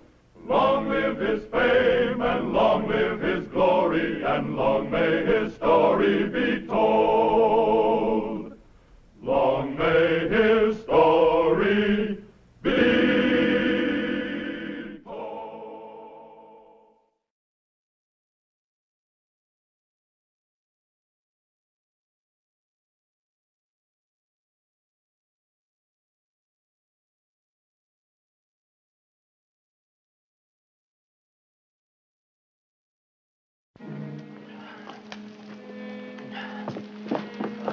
Doc, give me a hand. Hold this. Doc. Doc, wake up. Howdy, Wyatt. How much have you had to drink? Should be emptier than that. Wyatt, take a look here. 5,000 in government bonds. Count them. Take your word for it. These are from the robbery. I want Holiday arrested. If you charge him, I'll have to arrest him. Did I hear him say something about a robbery? What is this? Not here. Come on, Doc, we'll go over to my office.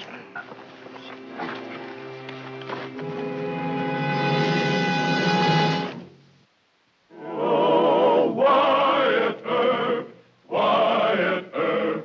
brave, courageous, and bold. Long live his fame, and long live his glory, and long may his story be told. Wyatt had been warned so often about his friendship with Doc Holliday that the warnings merely bored him or increased his loyalty to Doc. But when the Wells Fargo office in Tombstone was robbed of $40,000 and witnesses identified Holliday as one of the robbers, Wyatt's already difficult position in Tombstone became more impossible. Come on, Doc. Let's take a little walk. That's a boy. You want to sit down? Drink some more of this. No. Doc. Doc, try to understand what I'm going to say. Two men blew the Wells Fargo safe. They got away with $40,000. $40,000. Boy, Wells Fargo must be weeping big brass tears. This isn't funny. You were identified as one of the robbers. I was identified. Witnesses said they seen you. How much did I get? Well, we found 5 $1,000 government bonds in your saddlebag. No, it couldn't have been me. Now, if there were two robbers and I were one of them, I'd have gotten at least half of that $40,000.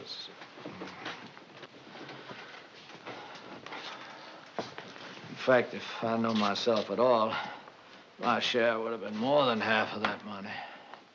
Doc, this ain't no laughing matter. They're gonna send you up to prison.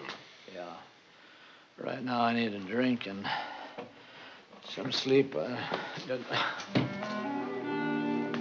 he does need the sleep. Come on, take him over to his hotel room. Let's go out the back way.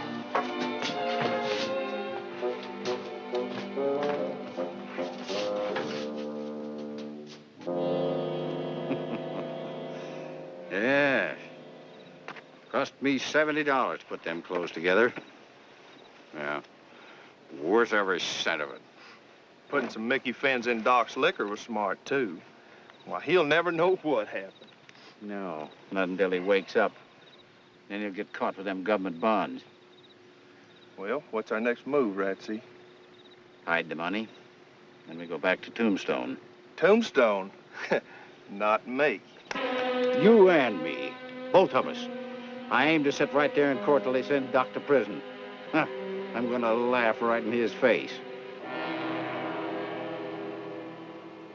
You finished playing poker at about 2:30 over in Galeyville and headed back for Tombstone, right? Yeah. Somebody fixed my drink. I took a nap along the trail. It was almost 5 o'clock before I got into Tombstone. Well, the robbery took place 10 minutes before. That ruins your poker alibi. That's right. Looks like I'm a goner. Who could have framed you? This safe blowing was a good professional job. Used drills and nitroglycerin. Not too many know how to use it. Yep. I played cards with a lot of safecrackers, Wyatt. Boy, they sure bet explosively. Everything on 3 aces or a full house. Look, when you start thinking seriously about this, you're in trouble. Now, if you want me to help you, I need a lead and a good one. True. Now, try to think who it was. Somebody who hates you. Somebody who's careful enough to time things out just right. And smart enough to copy your clothes. Why, I've made so many enemies over a period of time. It'd take me a long, long time to sort them out. Who is it? Shotgun.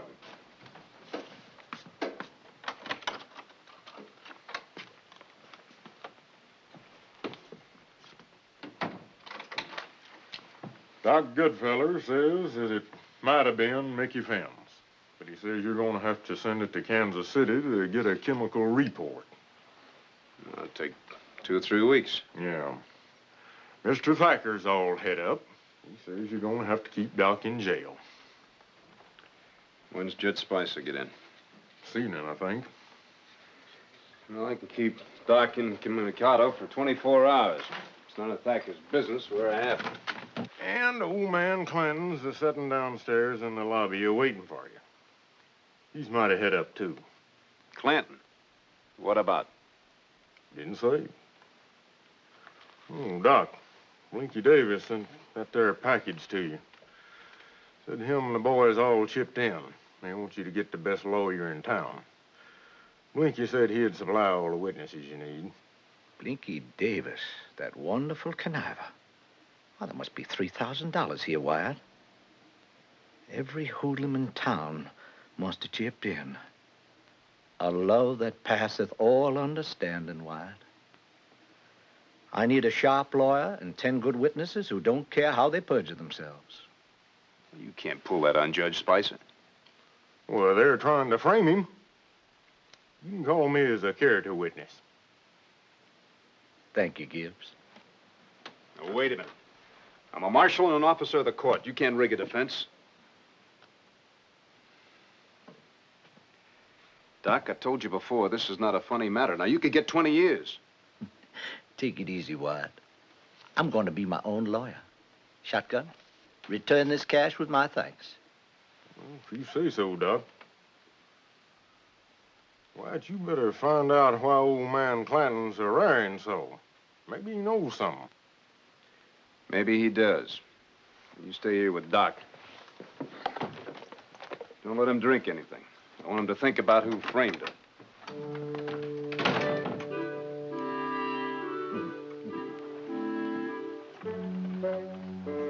You're not only a John Law. You're a thick-headed, sanctimonious John Law. But I'm sorry you feel that way, Mr. Clanton. You know blame well Doc Holliday ain't no thief. Why, he cleaned out the Figaro game and the poker game at Galeyville last night. He had any money on him, he won it honest. Well, he was framed, Mr. Clanton. Framed? That's right. 2 men pulled that job. One of them was dressed like Doc.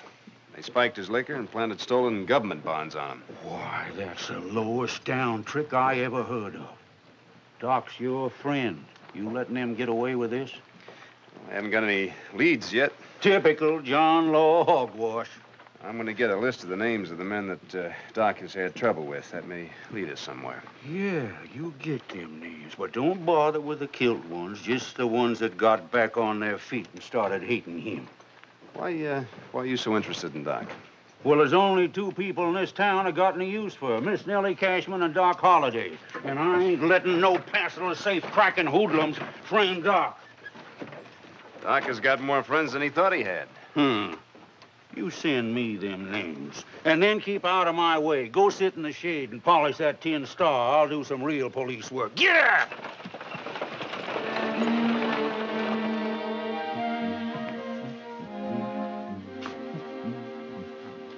Now, what do you got to be humming about? This affair amuses me, Mr. Gibbs. A term in prison makes you smile, does it? Yep. Do you know the meaning of the word irony, Gibbs? Nope. Well, when a man escapes punishment for what he did and gets punished for what he didn't, that's irony. The idea fidgets me. My sense of irony has not been entirely satisfied. The jury should vote to hang me. Hush up talking that way, will you, Doc? Hanging would be my artistic end. Probably what I deserve. But instead, I guess they'll just let me sit out the rest of my days in a prison cell. Anticlimax is the word for that, Gibbs. Ah, well, what a day I'll have in court. I'm going to be my own lawyer. Why'd you talk to him? He just don't seem to care no more.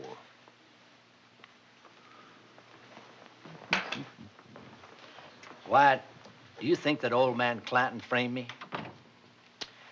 No, he wants to help you. That's incredible. First Blinky Davis, and now old man Clanton wants to help me. The reward of a misspent life. Change your tune, Doc. You're a friend of mine. What happens to you, I'm serious about. All right. You name the tune. You sit down. Make out that list of all the men that you've tangled with. The dead ones, too? No, just the survivors. Now, think hard. I want the time, places, names, everything you can think of.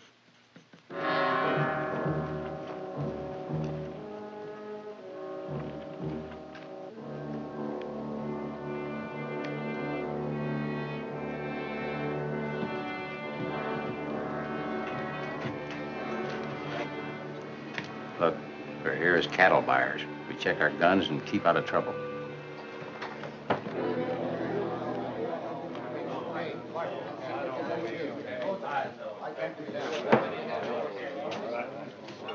Two over here, bartender.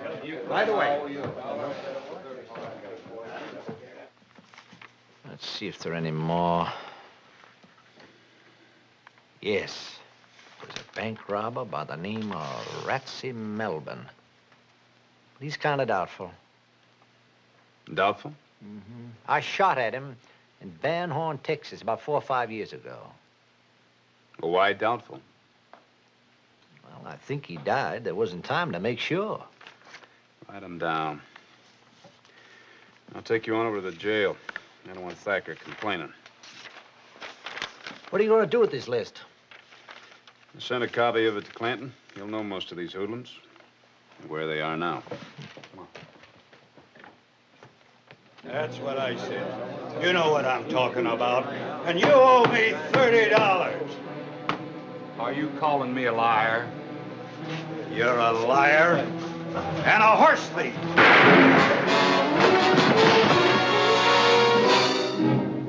We were just standing talking, having a drink, and he got in an argument because I just asked him for some money he owed me. He drew first, Marshal.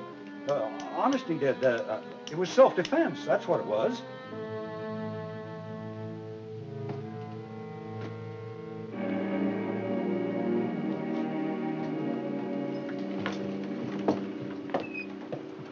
My friend, do you know old man Clanton? I ought to. I work for him. Well, you tell Clanton that Ratsy Melbourne is in town. Also tell him that the message comes from Dr. John H. Holliday. For $20, I'll raise plenty of dust.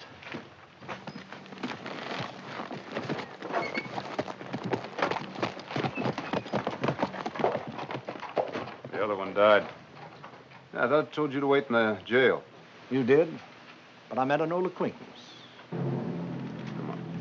Let's go.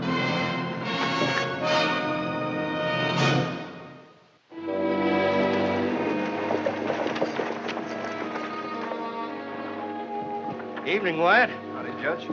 Looks like you had an explosion at the Wells Fargo office. Yes, sir, we did. I'd like to talk to you about it. All right. Supper can wait.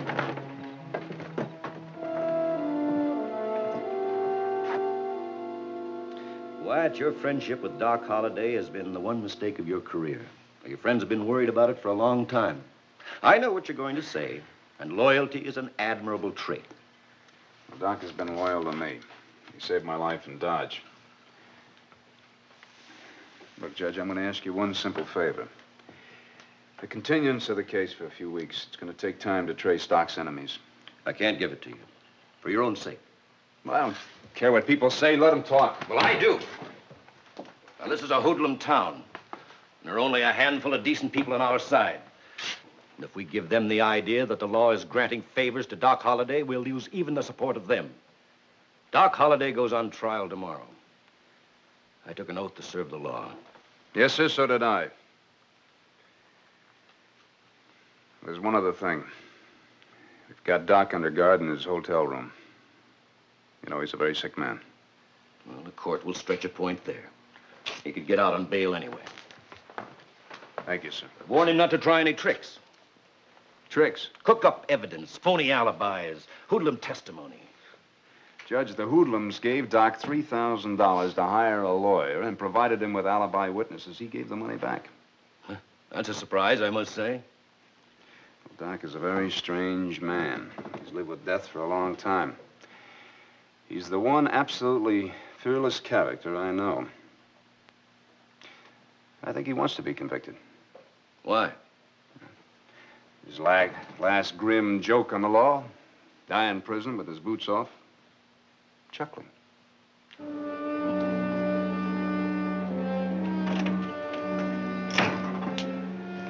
I reckon you boys know the job we got to do.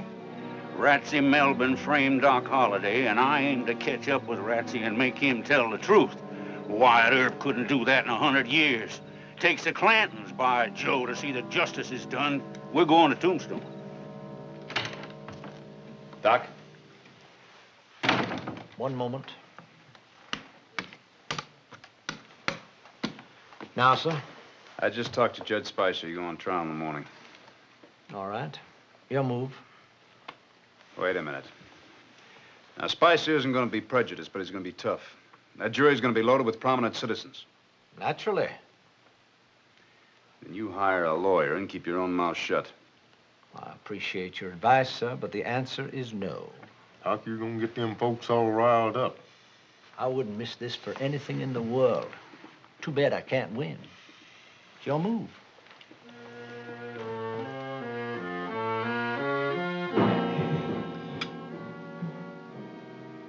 You know, this is really living, Hoss. Yes, sir. About 2 hours, we'll be sitting at Doc's trial. You know, I bet Doc gets 20 years. Yeah, well, 10 years will be enough. He can't live that long in prison. See who that is. Who is it? N.H. Clanton, open up. It's old man Clanton. Let him in. What's the idea? You low-down, wicked scum. What'd I do to you? Framing Doc Holliday, you ought to be killed right here. You're a good one to be lecturing me, you cattle-rustling old buzzard. Take him. Come. I never framed nobody in my whole life. It takes a mean criminal type like you, Ratsy, to even think of such a skunky trick. Who says I framed Doc? I say it. And before we're finished, you say it. Right out in court. You think so? Take him out the back way. Livery stable's more private. If I was you, Ratsy, I'd talk. You ain't me. All right, swing him. Let's go.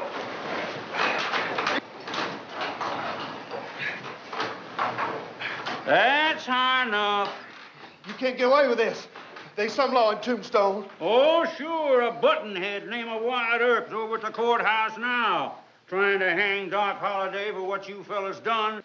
Ratsy? I hear you. Time we get through with you.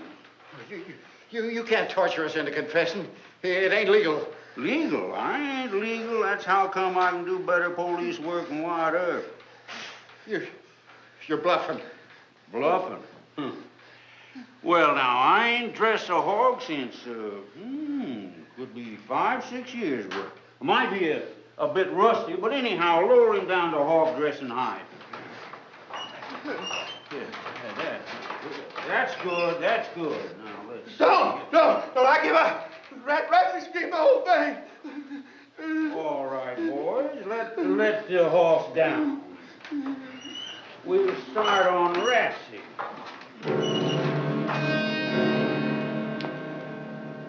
The prosecution will show that the defendant, Dr. John H. Holliday, was seen leaving the Wells Fargo Express office by reputable witnesses. Further, we will show that when the defendant was arrested, he had 5 $1,000 government bonds in his saddlebag. Now, Your Honor, The serial numbers on these bonds prove that they were among those taken from the Wells Fargo shipment. And finally, we will show that the defendant could not account for his whereabouts both before and after the robbery. Thank you. Dr. Holliday, Yes, sir. you are appearing as your own counsel. Do you have an opening statement? I most certainly do. I move the court declare a mistrial. On what grounds, sir? The law provides that a man charged with a crime be tried by a jury of his peers. That is correct. Are these men my peers? I know each and every one of them. And I say this to the court, that they are swine, incapable of weighing the law or the evidence. In fact, Your Honor, I doubt if half this jury could weigh 10 pounds of hominy grits without tampering with the scales. That will do, sir. Your opinion of the jury is irrelevant and immaterial, Dr. Holliday. You have failed to challenge one veneerman. All donkeys look alike to me, Your Honor.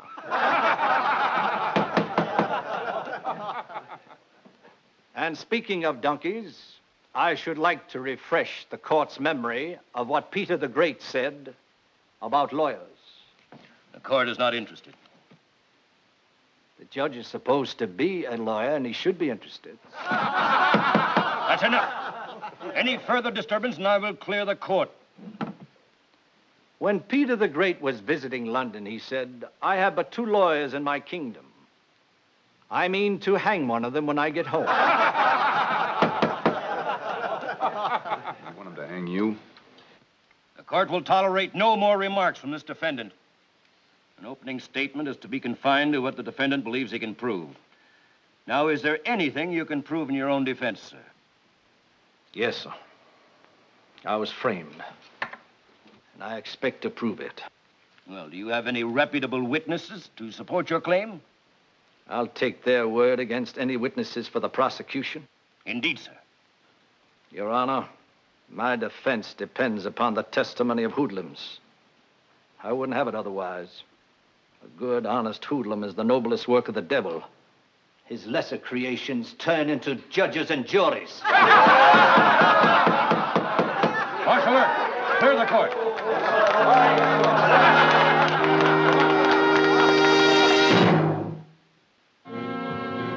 Dr. Holliday, the jury has found you guilty of grand theft. There has been no recommendation for mercy. However, the court is willing to hear medical testimony as to your physical condition, if you choose to present it. My physical condition is excellent, and my spiritual condition is better than any legal blatherskite in this country, including you, sir. Very well. I shall pronounce sentence. What's the meaning of this? Will you hush up? I brung you the 2 varmints what robbed Wells Fargo and framed Doc Holliday. Swear 'em in. They'll tell the truth. Mr. Clanton, have these men been under any duress? Duress? What's that? Have they been manhandled or threatened? Why? How about it, Ratsey? No, sir. We're confessing of our own free will. But you got to keep him away from us until we're safe in prison. Mr. Earp, remove the prisoners. Yes.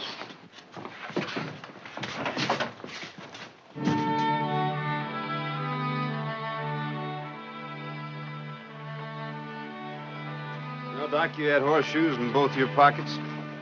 I couldn't help you, and it was only by the slimmest chance that Clanton could. Now, one of these fine days, one of your hoodlum friends turned enemy is going to kill you. Please, Deacon, no sermon. Like I said before, not while I'm enjoying myself. Well, he cleaned up the country, the old Wild West country. He made law and order prevail. And none can deny it, the legend of Wyatt forever will live on the trail. Oh, Wyatt Earp, brave, courageous, and bold. Long live his fame, and long live his glory, and long may his story be told. Long may his story be told.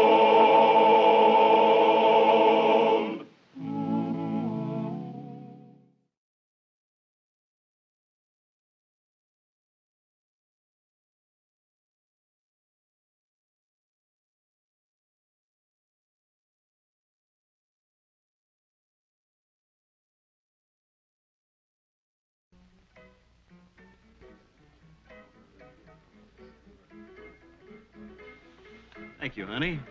Unhappily, gentlemen, the good doctor wins again. Get your bets down, gentlemen. Hold it, Doc. What's the matter? You broke?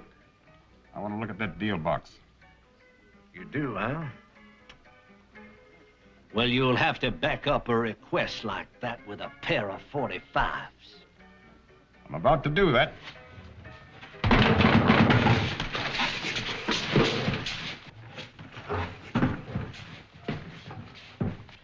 Stay out of this, Morgan. 2 against 3 are better odds, Doc.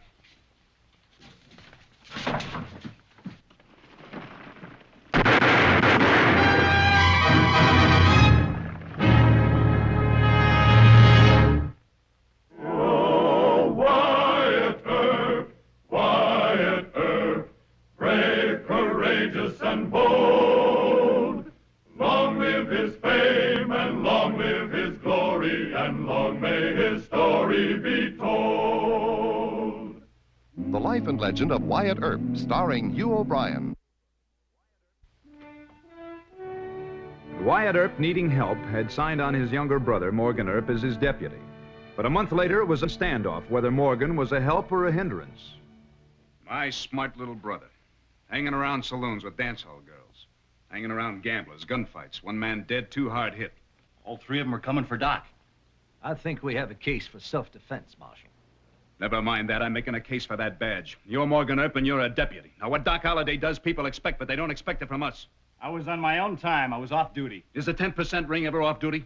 Look, we got a war on our hands, and the Citizen Safety Committee is watching how we handle things every second day and night. All right, then. Arrest me. Take my star away. That isn't going to solve anything. Then quit preaching. I'll quit when you quit hanging around saloons. Excuse me for a living. Is that the end of the sermon? No. Your horse has been hitched out there all day. If you're through with it, put it away.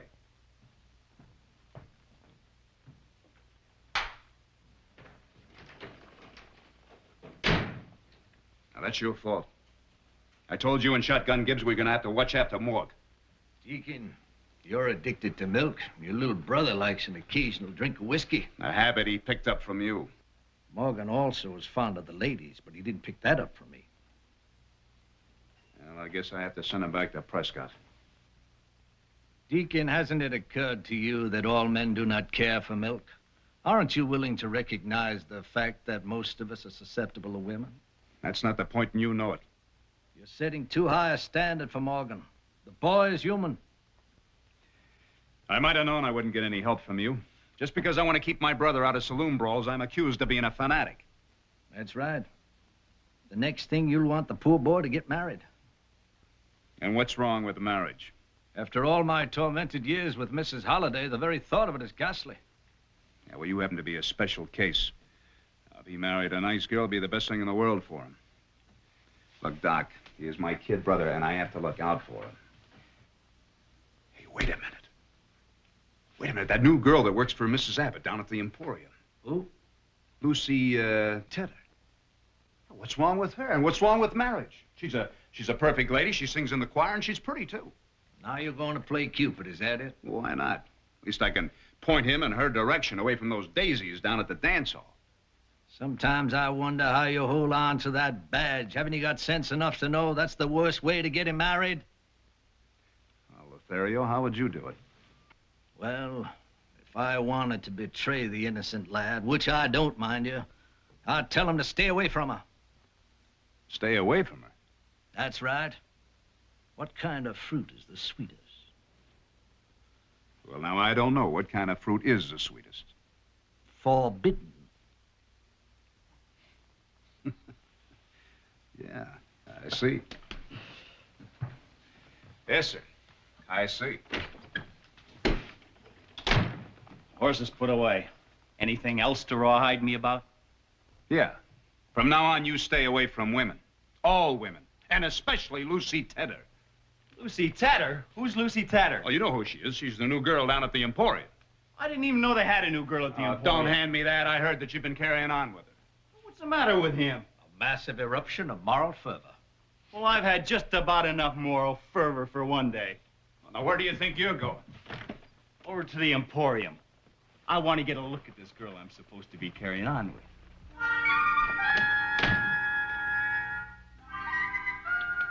Thank you, friend.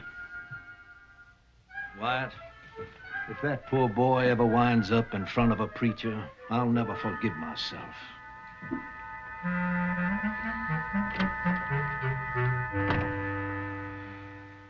Well, I'm sorry we don't have the pattern you want, but maybe it'll come in the next shipment. Oh, can I help you? Yes, ma'am.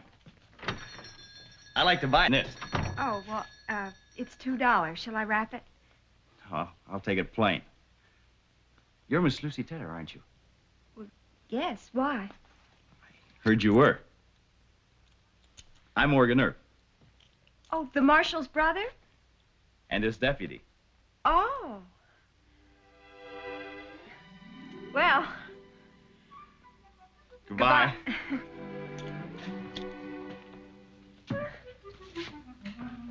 Thank you.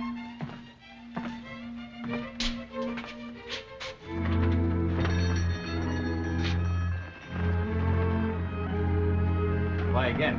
What? You can exchange that if it doesn't fit. Thank you, Miss Lucy. Hi, Shotgun. Got it, Morgan? That Shotgun Gibson's mule Roscoe. I know. He always brays at me every time he sees me. See?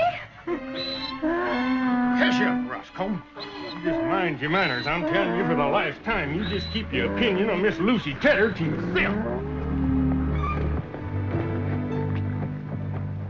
Bye.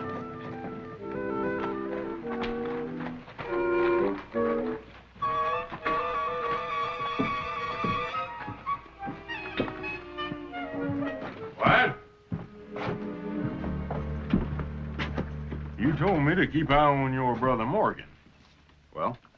Well, I think he's heading for trouble. Trouble? Yep. I just seen him talking to Miss Lucy Tedder. Why is that trouble? Well, Roscoe don't approve of her. Is that all? Well, now, hold on a minute. Now, Roscoe ain't been wrong about a gal yet. Mr. Gibbs, I'm not going to get in another hoorah with Morgan on the say-so of a mule. You just don't pay no attention to him, Roscoe.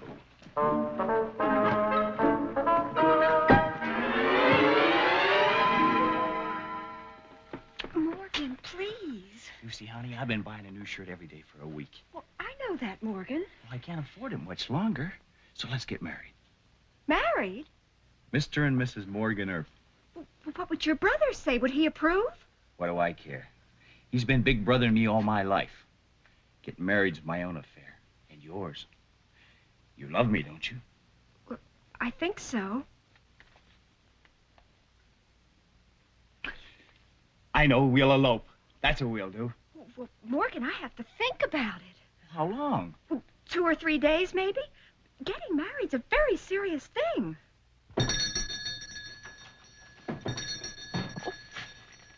Tomorrow's Sunday. I'll take you for a drive. Morgan, please go. Will you? Yes, yes. Now go, Morgan.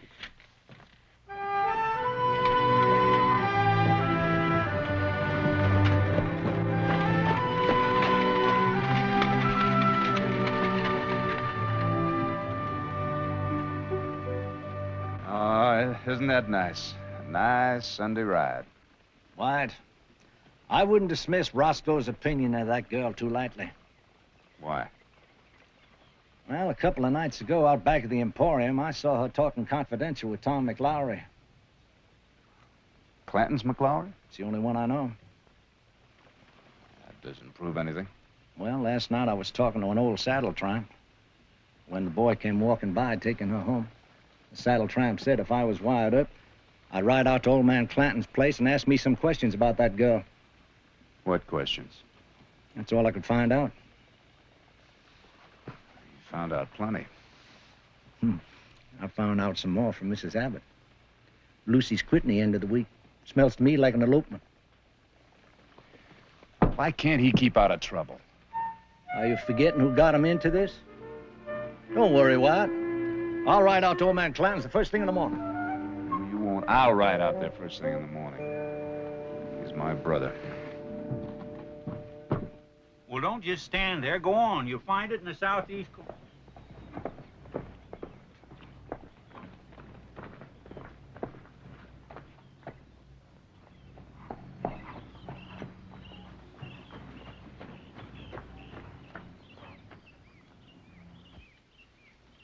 You here on law business? No, personal.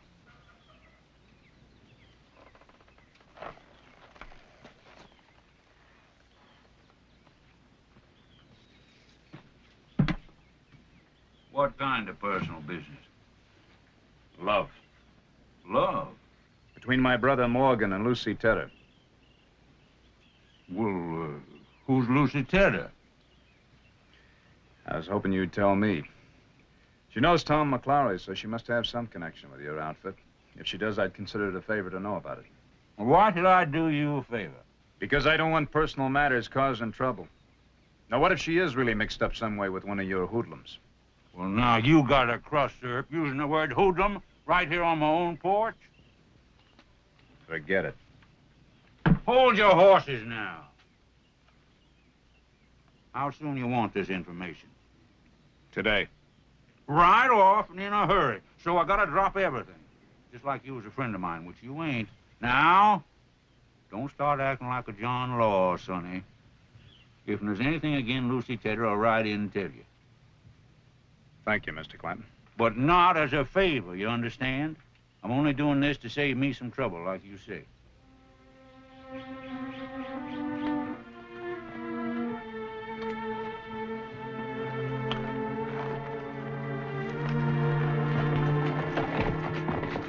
Go get Tom McClary.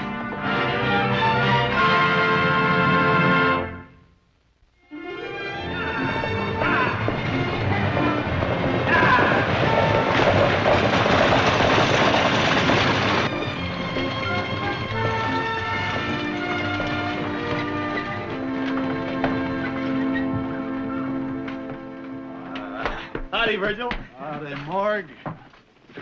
Where's Wyatt? He rode out this morning on business. Oh, why'd you send for me? Wyatt got a problem? No, I have. What's her name? Lucy Tedder. We're aiming to get married. I want you to be my best man. Well, now. It calls for a tall beer. Huh? She comes from Missouri. She's a wonderful girl, Virg. Sings in the choir, too. Drink your beer. I'll take down to meet her. Oh, there's time enough for that. Well, when's a happy day? Right away. As soon as possible. We were aiming to elope, but, well, we figured eloping might make it look like we were ashamed of something. Sometimes eloping's the best idea. I did. Yeah. Pa thought Allie was too skittish, and her pa thought I was too young, so we just up and eloped. Sure. And you're happy, aren't you? Don't start me bragging. Why didn't you ask Wyatt to stand up with you? Wyatt? I don't want him doing nothing with me. He's been big brother me something awful, Virg. Well, that's the way it is, Morg, when there's a big family of boys. Each one has to pick on the one next to him. See, your trouble is there's no Earp and Tombstone younger than you. I'm tired of getting picked on. Oh, big brother in you, huh? I'll go see him. Maybe he needs a dose of his own medicine.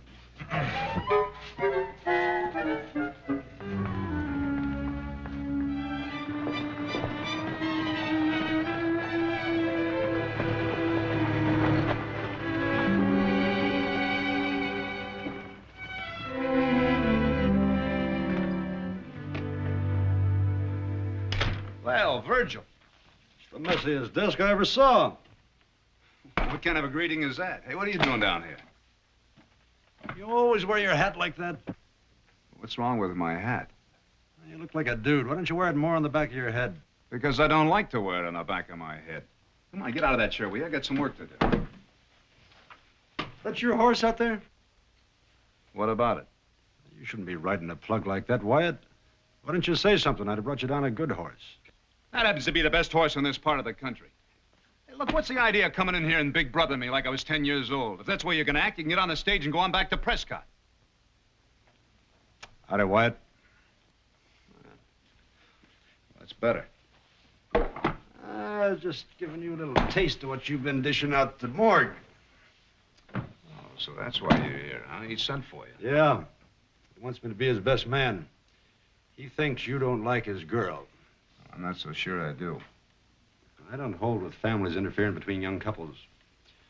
I happen to believe in the politeness and dignity among all members of a family. On both sides. Yeah, but Virgil, he could be making a big mistake. So let him. It's his life. Hello, Mr. Clanton. You know my brother, Virgil? 3 Earps in town? 2 wasn't enough. I'm just visiting. That little brother of yours sure picked himself a mess of bullets. Lucy Tedder spoke for. Spoke for? Engaged to get married to Joe McLaury. First cousin Tom Frank McLaury worked for me. Joe McLaury? He got 20 years for bank robbery. He's in jail in Tucson. There ain't no jail in the West big enough to hold Joe McLaury if he was to hear someone's messing with his girl, especially an Earp. How could you ever let a thing like that happen, Wyatt? Your own brother. Should have stopped it as soon as it started. Well, he better stop it now or they'll be shooting. The McLaurys are a big part of my outfit. And if they tangle with the Earps, you can just count me and Ringo and Brocious on their side. Now, I don't want no fighting over a tomfoolish girl. But if it comes to that, don't get in front of my gun. You'll be giving me a lot of pleasure. Well, it won't come to that, Mr. Clanton. See, it don't. Thank you for the information. Don't thank me for nothing. Just tell young Moore to leave that girl strictly alone. The gunslinger's girl. Well, maybe it is my fault. I kind of got him into it. You better get him out. And fast. Howdy, Morg. Howdy, Virgil. You, deliver those subpoenas? First thing this morning. Morgan, I got some bad news for you. Bad news? Better sit down. I'll take it standing up. All right. Lucy Tedder isn't quite the perfect lady she seems to be. Go on. She's hooked up with one of Clanton's hoodlums. I don't believe it. No? She's engaged to marry Joe McLaury, who's in jail in Tucson for bank robbery. That's a lie. Dirty, filthy lie.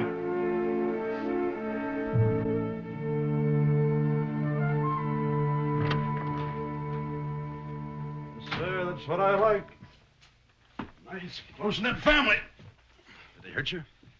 He cut my lip. Come on, we gotta bring him back here. For what? Take him to that jail in Tucson. If you won't believe me, maybe you'll believe McLaury. Oh, why? Telegram for you. Just come over the wire. Well, howdy, Virgil. Howdy, Shotgun. How are things in Prescott? Comparatively quiet. Well, now we're really in trouble. Looks like we won't be going to Tucson. Why not? Because McLaury won't be there.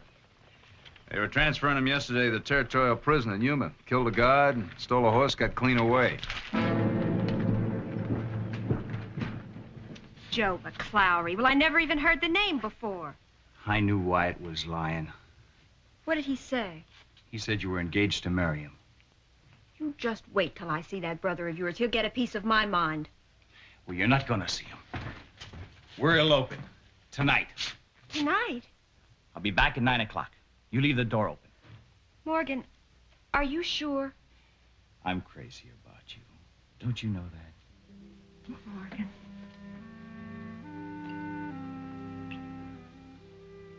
I'll be ready.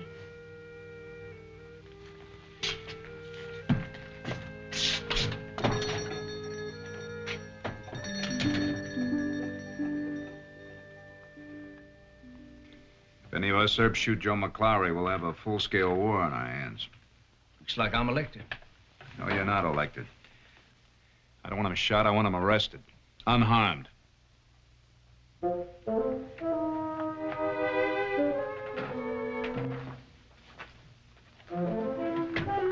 now, just hold on a minute there.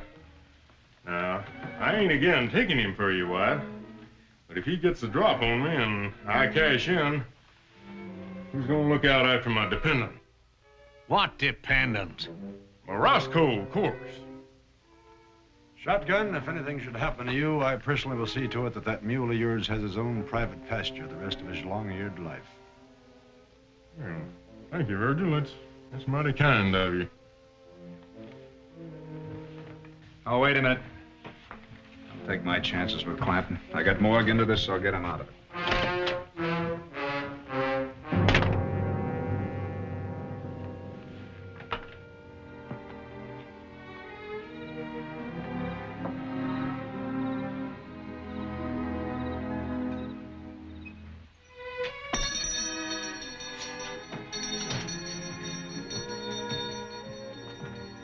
Lucy.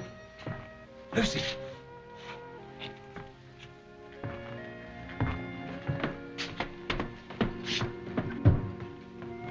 I heard the bell. I got you a real easy horse. We'll be over the border by morning and get married in Nogales. Morgan, I hope we're doing the right thing. We're doing just that. Come on.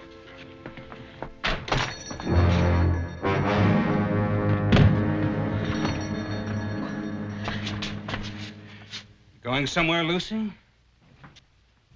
Joe McClowry. None other. But you said you didn't know him. She knows me all right. She's promised to marry me. You. But she's engaged to me. You're one of them Earps, ain't you? At least that's what I heard in that jail. Yes, I'm an Earp. You know, I think I could have took it. My girl sugaring up to an ordinary man. But when it was told to me that she took up with an Earp, why, I kind of saw red. I didn't take up with him, Joe. Why, he just came pushing around here. And you were going to be in jail for 20 years. I'd have been 45 when you got out. I had no choice. You got one now. You, honey, of course. Any money in that till? Yes. Get it. He pushed, did he? Just back up there, Earp. I said back up. Listen, McClowry. You kill me and my big brother will ride you down if he's got to go all the way to Mexico City. And which big brother is that, Earp? Wyatt Earp, U.S. Marshal. Oh, that big brother. Well, now I'm real scared. I got it all, Joe. Say your prayers, Earp. Joe!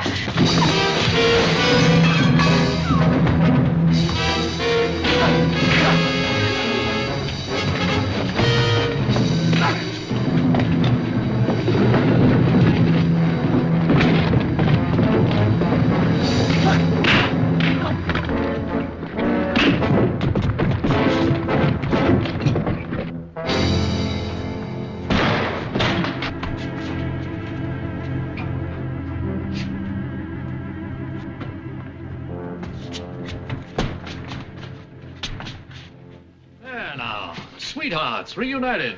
That's what I call a fitting punishment. Get him out of here.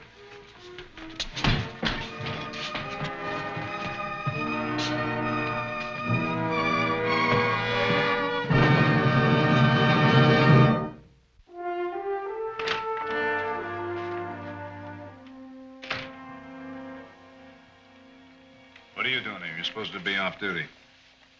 I just thought I'd hang around a little. What for? Well, I thought maybe if you weren't too busy, you could show me how to do that quick draw of yours. You want me to teach you? Well, you're my big brother, aren't you? Isn't everybody that's got a big brother to big brother him? Who pays for the bullets? Afraid you do. I'm broke buying shirts.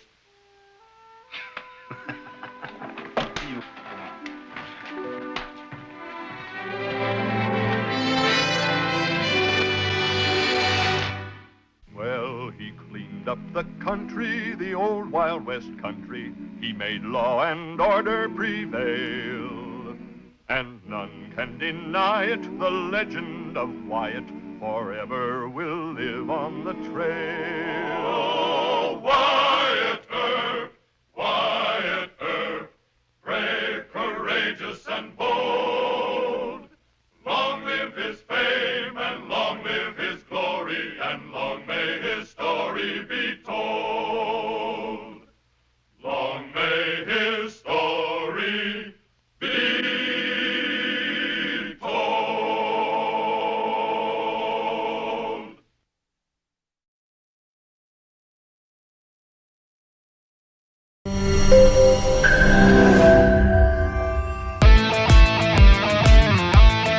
দরকার পড়লে একটা রিকশাওয়ালাকে বিয়ে করবো, তারপরে তোকে বিয়ে করতে তুমি যদি মরো যাও আমি তোমাকেই বিয়ে করবো। দেখো দেখো বিয়ে এত সোজা। আমার 5টা কন্ডিশন। কয়টা? 5টা। আমি জেডি সাফায়েত রমরাজন। স্যার এটা তো ভোটার আইডি কার্ড স্যার। বাড়িতেই করবেন নাকি হোটেলে? না না, আপনি যেমনটা ভাবছেন বিষয়টা তা না। ভাই আপনি তো করবেন। তোমাকে দিয়ে হবে না, আমি জানতাম। শুধু শুধু সময় নষ্ট করো না। ভাই আপনি তো অনন্ত দলিল না যে অসম্ভবকে সম্ভব করে আপনার কাজ। জিমি জিমি জিমি কি হচ্ছে? আচ্ছা আচ্ছা আচ্ছা আঙ্গের একদম বইরা দিমু। যাচ্ছে সব বাইর কর। শর্ত দিয়ে বিয়ে, শর্ত দিয়ে বিয়ে। ভাই যে বয়সে মানুষ গার্লফ্রেন্ডের কামড় খায়, সে বয়সে আপনি কুত্তার কামড় খেয়ে হাসপাতালে ভর্তি হয়েছেন।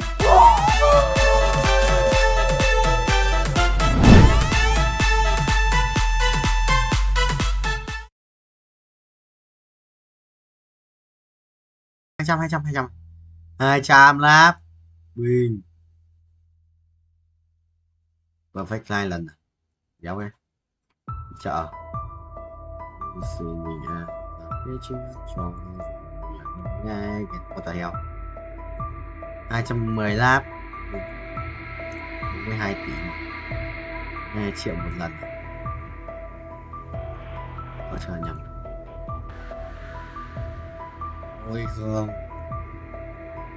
Còn 100 để bớt 6 15 cái lại chuyển binh chỉ linh ấy bay một chỉ linh điên.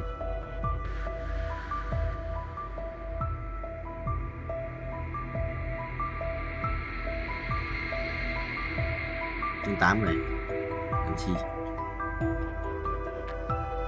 Một cây đai máu nữa, sử dụng ra một cái giáp máu à? Đây hả? Một bên.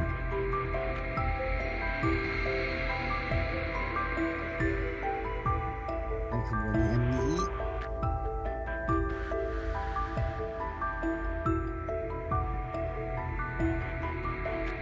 Phải đấy. Nhưng mà xếp sai bên khác, xếp đúng bên là thắng. Đấy chị gật. Đấy, đúng rồi 2 mạng nữa. Chỉ cái này 33 triệu start rồi. Tiền cả ấy chứ. Ngon, vừa lên ra 8 mất và 8 đủ gì. Có ra xét này. Không muốn đâu. Cái này chọn hơn đấy.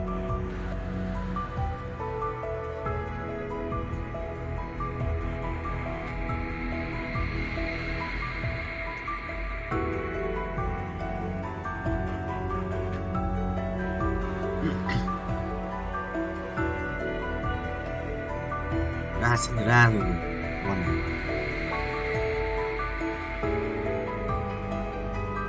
Tôi xếp tiền lên 30 tiền nữa nhanh không? Ra vẫn được. Thế là xong giao chim rồi đủ tiền. Còn tôi đang nhảy ra gì đó quê. Sao được. Nó lại quay nhiều lên ngoài mắt. Ngoài thành là thầm trong mắt rồi, có nguy không? Anh em tôi. Để biết nguy sao? Mà lắm mắt người ta sao? Về xuống. 15 con thì sinh ra và xong là năm 7.000. Sinh viên anh biết ăn đâu còn bà sinh viên cũng xanh nhưng mà quỷ à, vết thương. Thì anh thì đánh hay đấy. ভালোবাসা সুন্দর, ভালোবাসাও সুন্দর। মানুষ নিজের অজান্তেই ভালোবেসে ফেলে।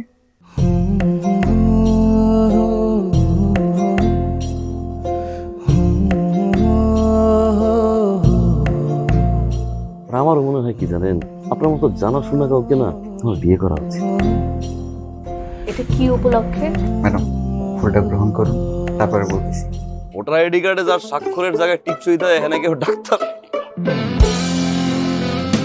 এই দুইজনের মধ্যে যে আগে ম্যাডামের মন জয় করতে পারবে, ম্যাডাম তার। একদিন না দেখলে তোমায় বন্ধু আন্ধার লাগে সব, তোমার এই প্রেমে এমনই টান। রোগীদের তো ডক্টরের কাছে আসলে ব্যথা কমে যায়, আপনি তো উল্টো হলো কেন? আপনি কি একটু উল্টা? তোমায় ছাড়িয়া যাব মরিয়া, তোমায় ছাড়িয়া যাব মরিয়া, যেও না বন্ধু আমার ভুলিয়া ভুলিয়া। আমার মনে হয় আমার সমস্যা কপালে। ম্যাডাম আমার কপালে নেই, আমার কপালে আছে দাগ।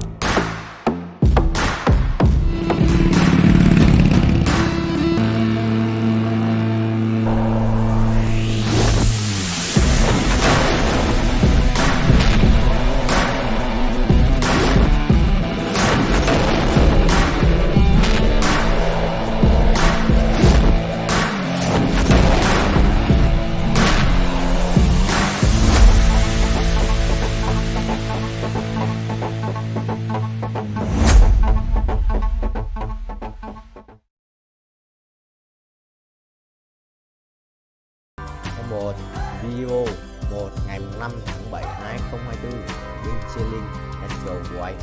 Này cái bài viết cho các em xem nhé. Ok, hãy để tự lại.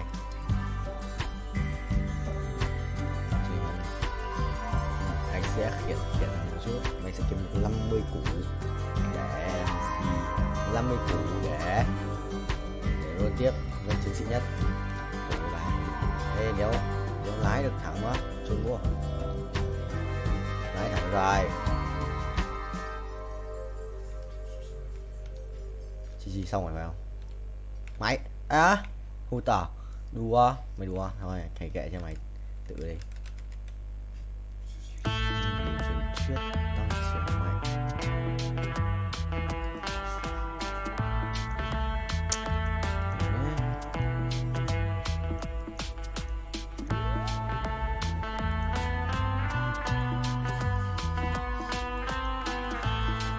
Xa sửa binh nhé.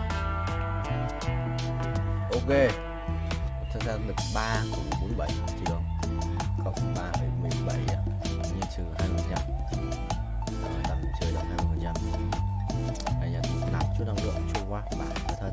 Đây là 127 triệu rồi. 127 triệu pet à? Đây chơi lên ở đây đuổi 2 cái màu vàng ở tầm 7. Kéo vậy.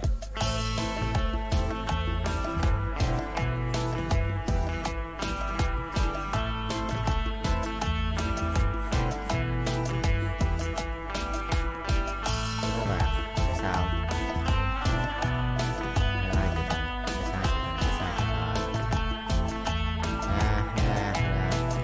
Nộp. Trời chẳng đất. Tiếp thằng này quỷ à? Ác quỷ vô ba. Đùa tao. Đùa này. Nó là quỷ làm rồi. Dọc quá.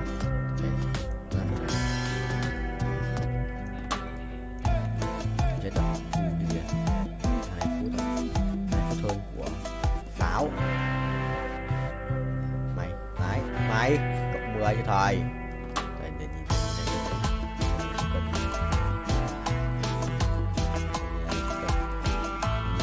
Thành Đùa tao. Thế mà không được. Làm mày hàng tao à? Xin lỗi bao nhiêu. Được rồi. Ngã chéo mà. Thế mà không được. 36 lắm rồi. তোমাকে 15 লাখ টাকাই দিতে হবে। তুমি যদি দিতে না পারো তোমার বাবাকে কল দাও। তোমার যত জমি জিরাত বাড়িতে যা যা আছে এগুলো বেচা হইলেও তোমরা আমাদের টাকা পাই পাই করে শোধ করবা।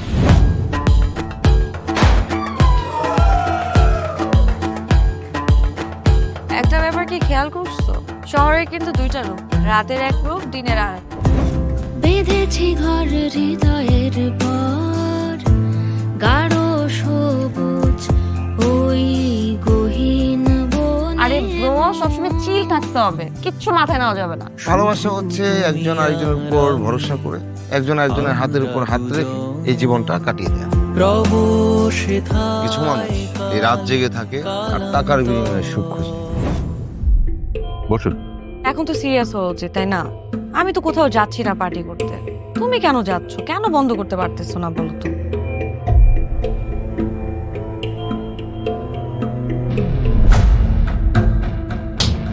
কার যে কোথায় সুখ সেটা তার প্রিয় মানুষটাও কখনো জানতে পারে না। পাশাপাশি তবু যাচ্ছি বিপরীতে, কাছাকাছি তবু যাচ্ছি বহু দূরে। Hi, you look good. Thank you.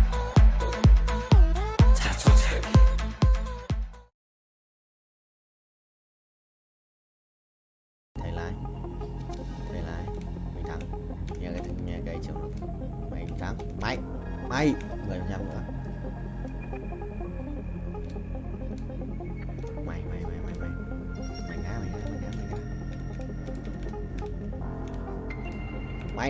Mày ô, không được. Đùa tao. Xuân không. Xuân 7 bạn ơi. Hiểu được rồi. Xuân nhớ vậy.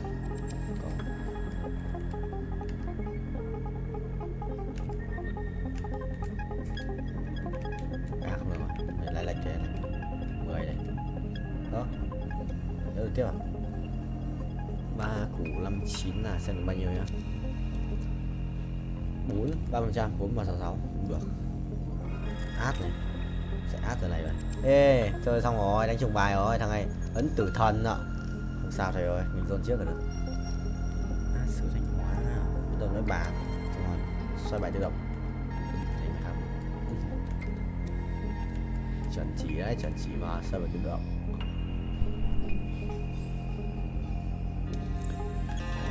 Go.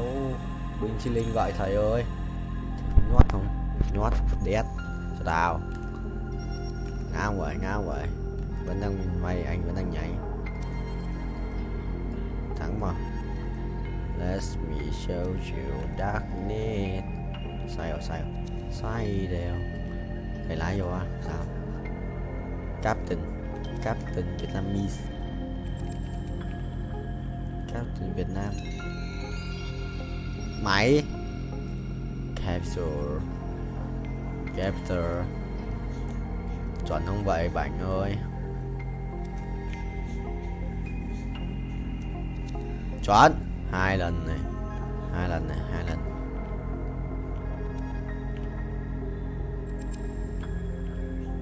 Đó, không 3 lần. Lại nữa ta thể mình tính. 3 lần này.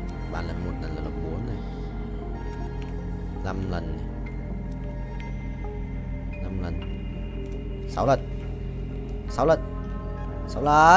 Được 6 lần. 5 lần. Rồi 5. Chuẩn đi. Ngoan. Còn một cái cung xanh nữa. Đây đi.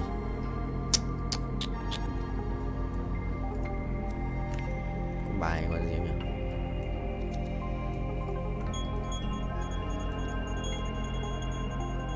Có bài yêu đét. Long Vương à? Yêu đét sao còn nhiều máu đấy. Xuân vợ thầy chưa ở chạm đất 49 rồi, xong lần này là quay một vòng rồi mình tại không.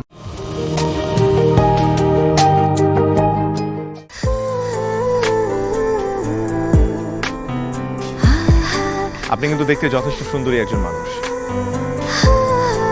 দেখতে বেশ romantic, যেন শেক্সপিয়ারের নাটকের কোনো নায়িকার মতো। ভেবেছিলাম, কিন্তু আপনি তো পুরোটাই মর্মান্তিক। যে কোনো মানুষ আপনাকে দেখে মর্মাহত হতে পারে।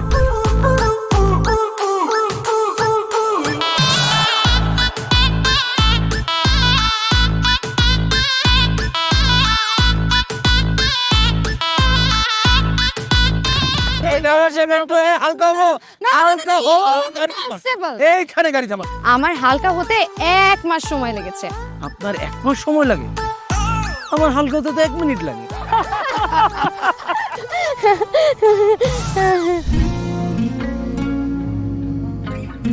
আমার কাছে মনে হয় জীবনসঙ্গী এমন হওয়া উচিত যার সাথে আপনি প্রতিটা মুহূর্ত উপভোগ করতে পারবেন, সারাক্ষণ খুনসুটিতে মেতে থাকতে পারবেন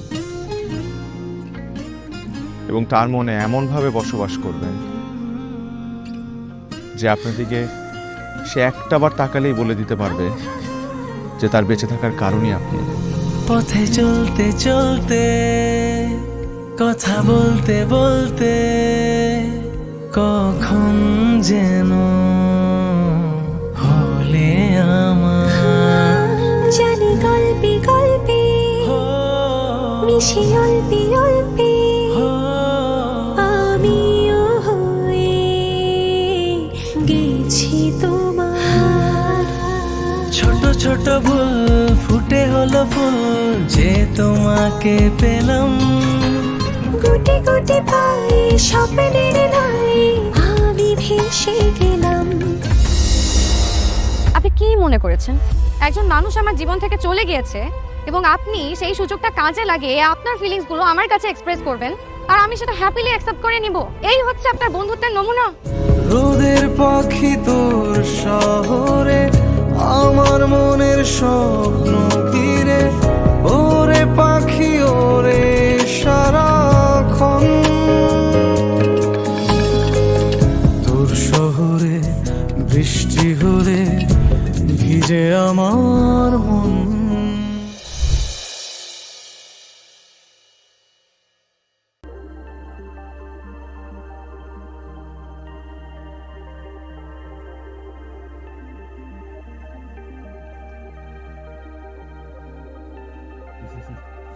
Chọn không phải vui. Chặt đi. Ra đen này, một cái giọt nước mắt em đã rơi dài đâu. Cảm ơn Visa đen mà hôm qua anh bảo cảm ơn Visa đen. Mày bảo thế mà anh bảo cảm ơn Visa đen.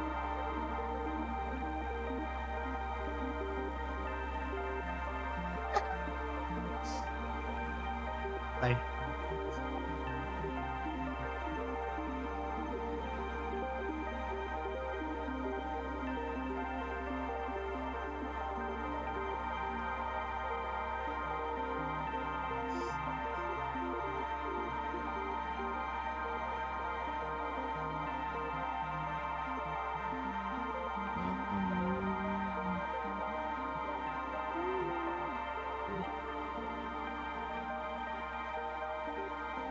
Đây mày chồng.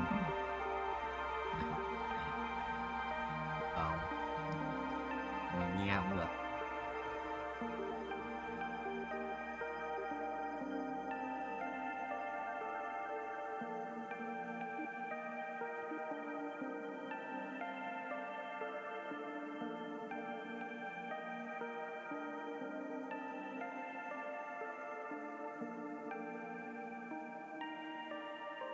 Yes.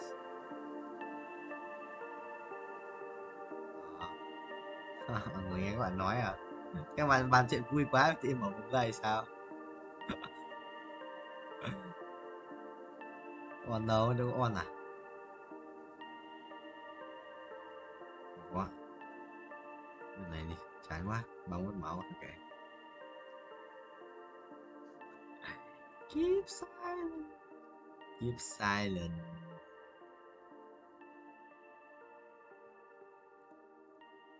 Oh.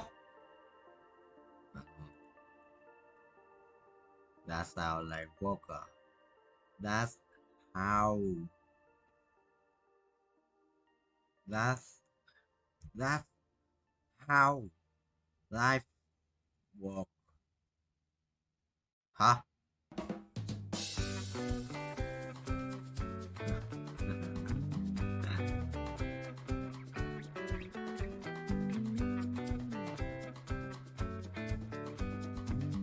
Hacker lộ à?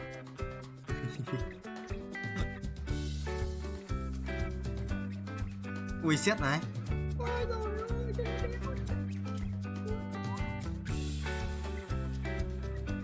Yes, đi vâng.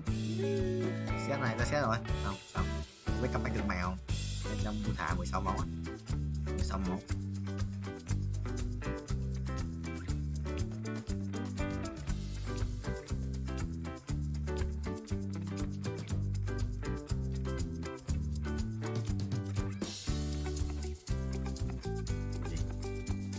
Yes, được rồi.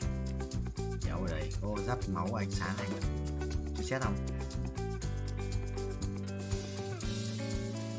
Mày đi. Chết mày à. Mày ở đây. Mày ồ. Mày tạo chứng động. Mày tạo chứng động.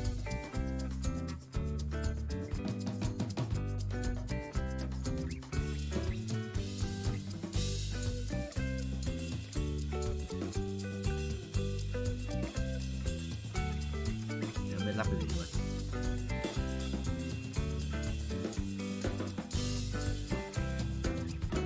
Yes. Thì còn game nó lọ đắt bù là mà anh comeback cực mạnh à? Giá xin ra mà anh comeback cực mạnh chứ hiểu. Quả xét một giáp màu ánh sáng đéo chết. Chi. Có thằng được im mày. Chùm bố rồi. Revert à? Tại em revert tiếp. Ui. Càng ngày revert càng tốn tiền chứ hiểu. Quyền năng. Ok, của thầy ơi. Rồi, con xét lại sự là mạnh ấy. À, cái gì ạ? Áo. Anh em, giáp màu ánh sáng. Quyền năng với cả huyết kiếm. Rồi xong. Đi. Chúng mày đi.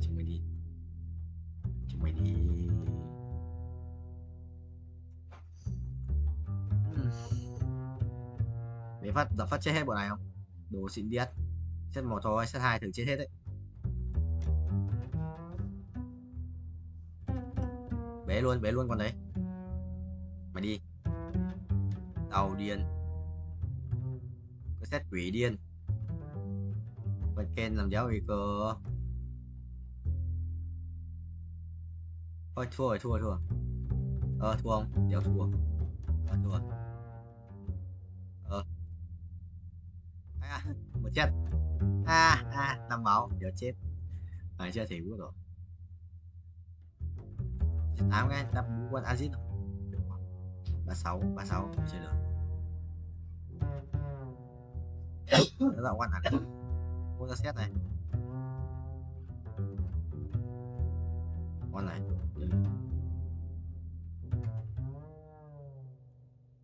Mày hoa.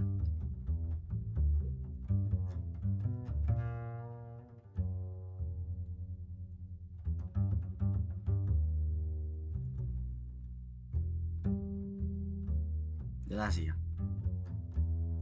Alo. Nói chuyện không hoài. Anh trong cả. Thì sao chết à? Mày đi cướp việc của tao.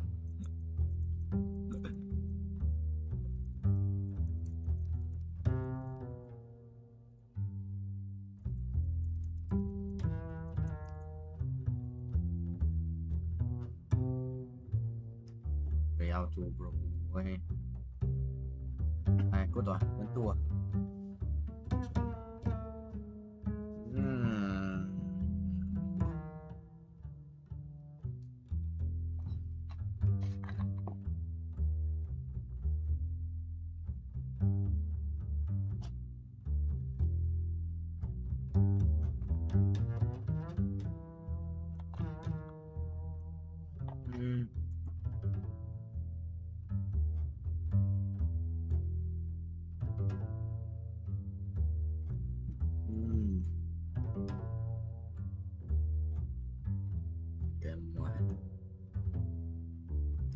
Đánh ma rồi.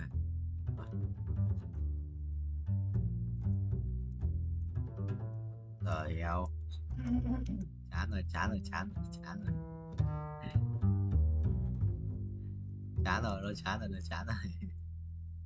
Năm mà tư rồi.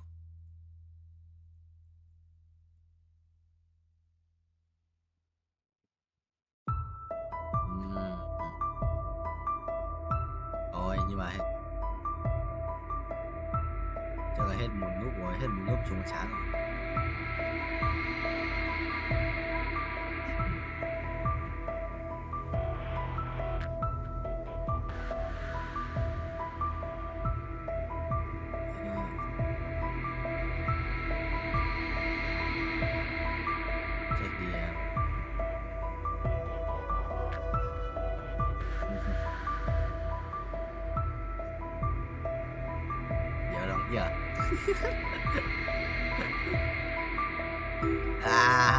Thử luôn. Lần nào ra cũng thấy là cái ông đấy. Đây.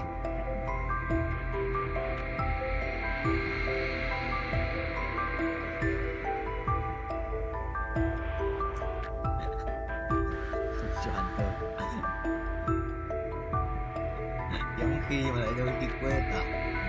Sớm rồi.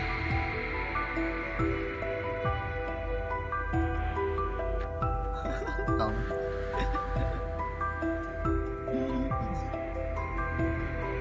Ăn là sự kiện này toàn. Kìa.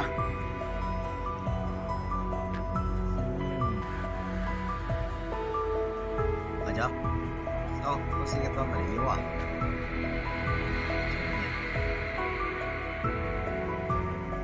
Mình chờ sự kiện toàn chặt.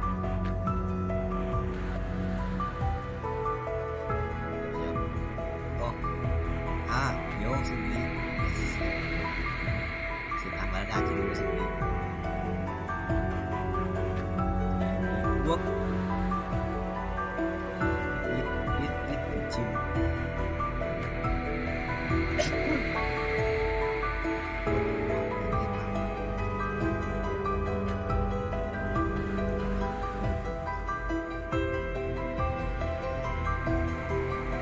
sai mắt không bình thường mày không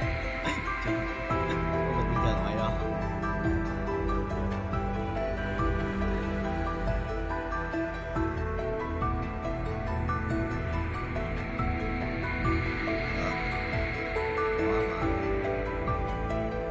Nhà chúng này nhà xanh nữa có chắc xanh đấy. Mày thạch đầu đâu mày chắc thấy mà. Tao gửi ảnh gái gì đây? Chung quá thằng đi xe đít nữa. Nè, kinh vãi.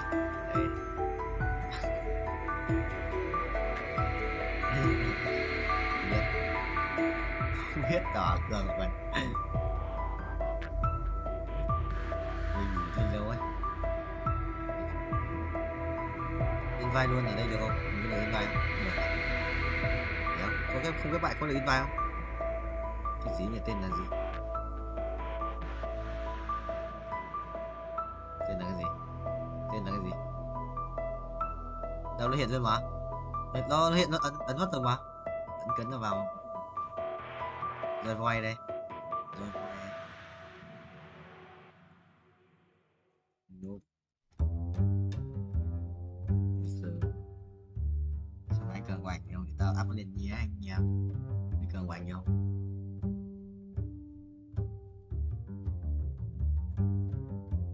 Nhớ ảnh gì đâu, mấy nói trước nhớ ảnh gì đâu. À, sợ lắm.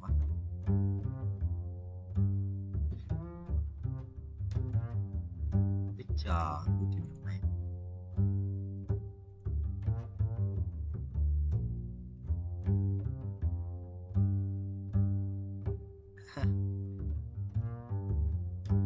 Siêu cấp tham nhũng.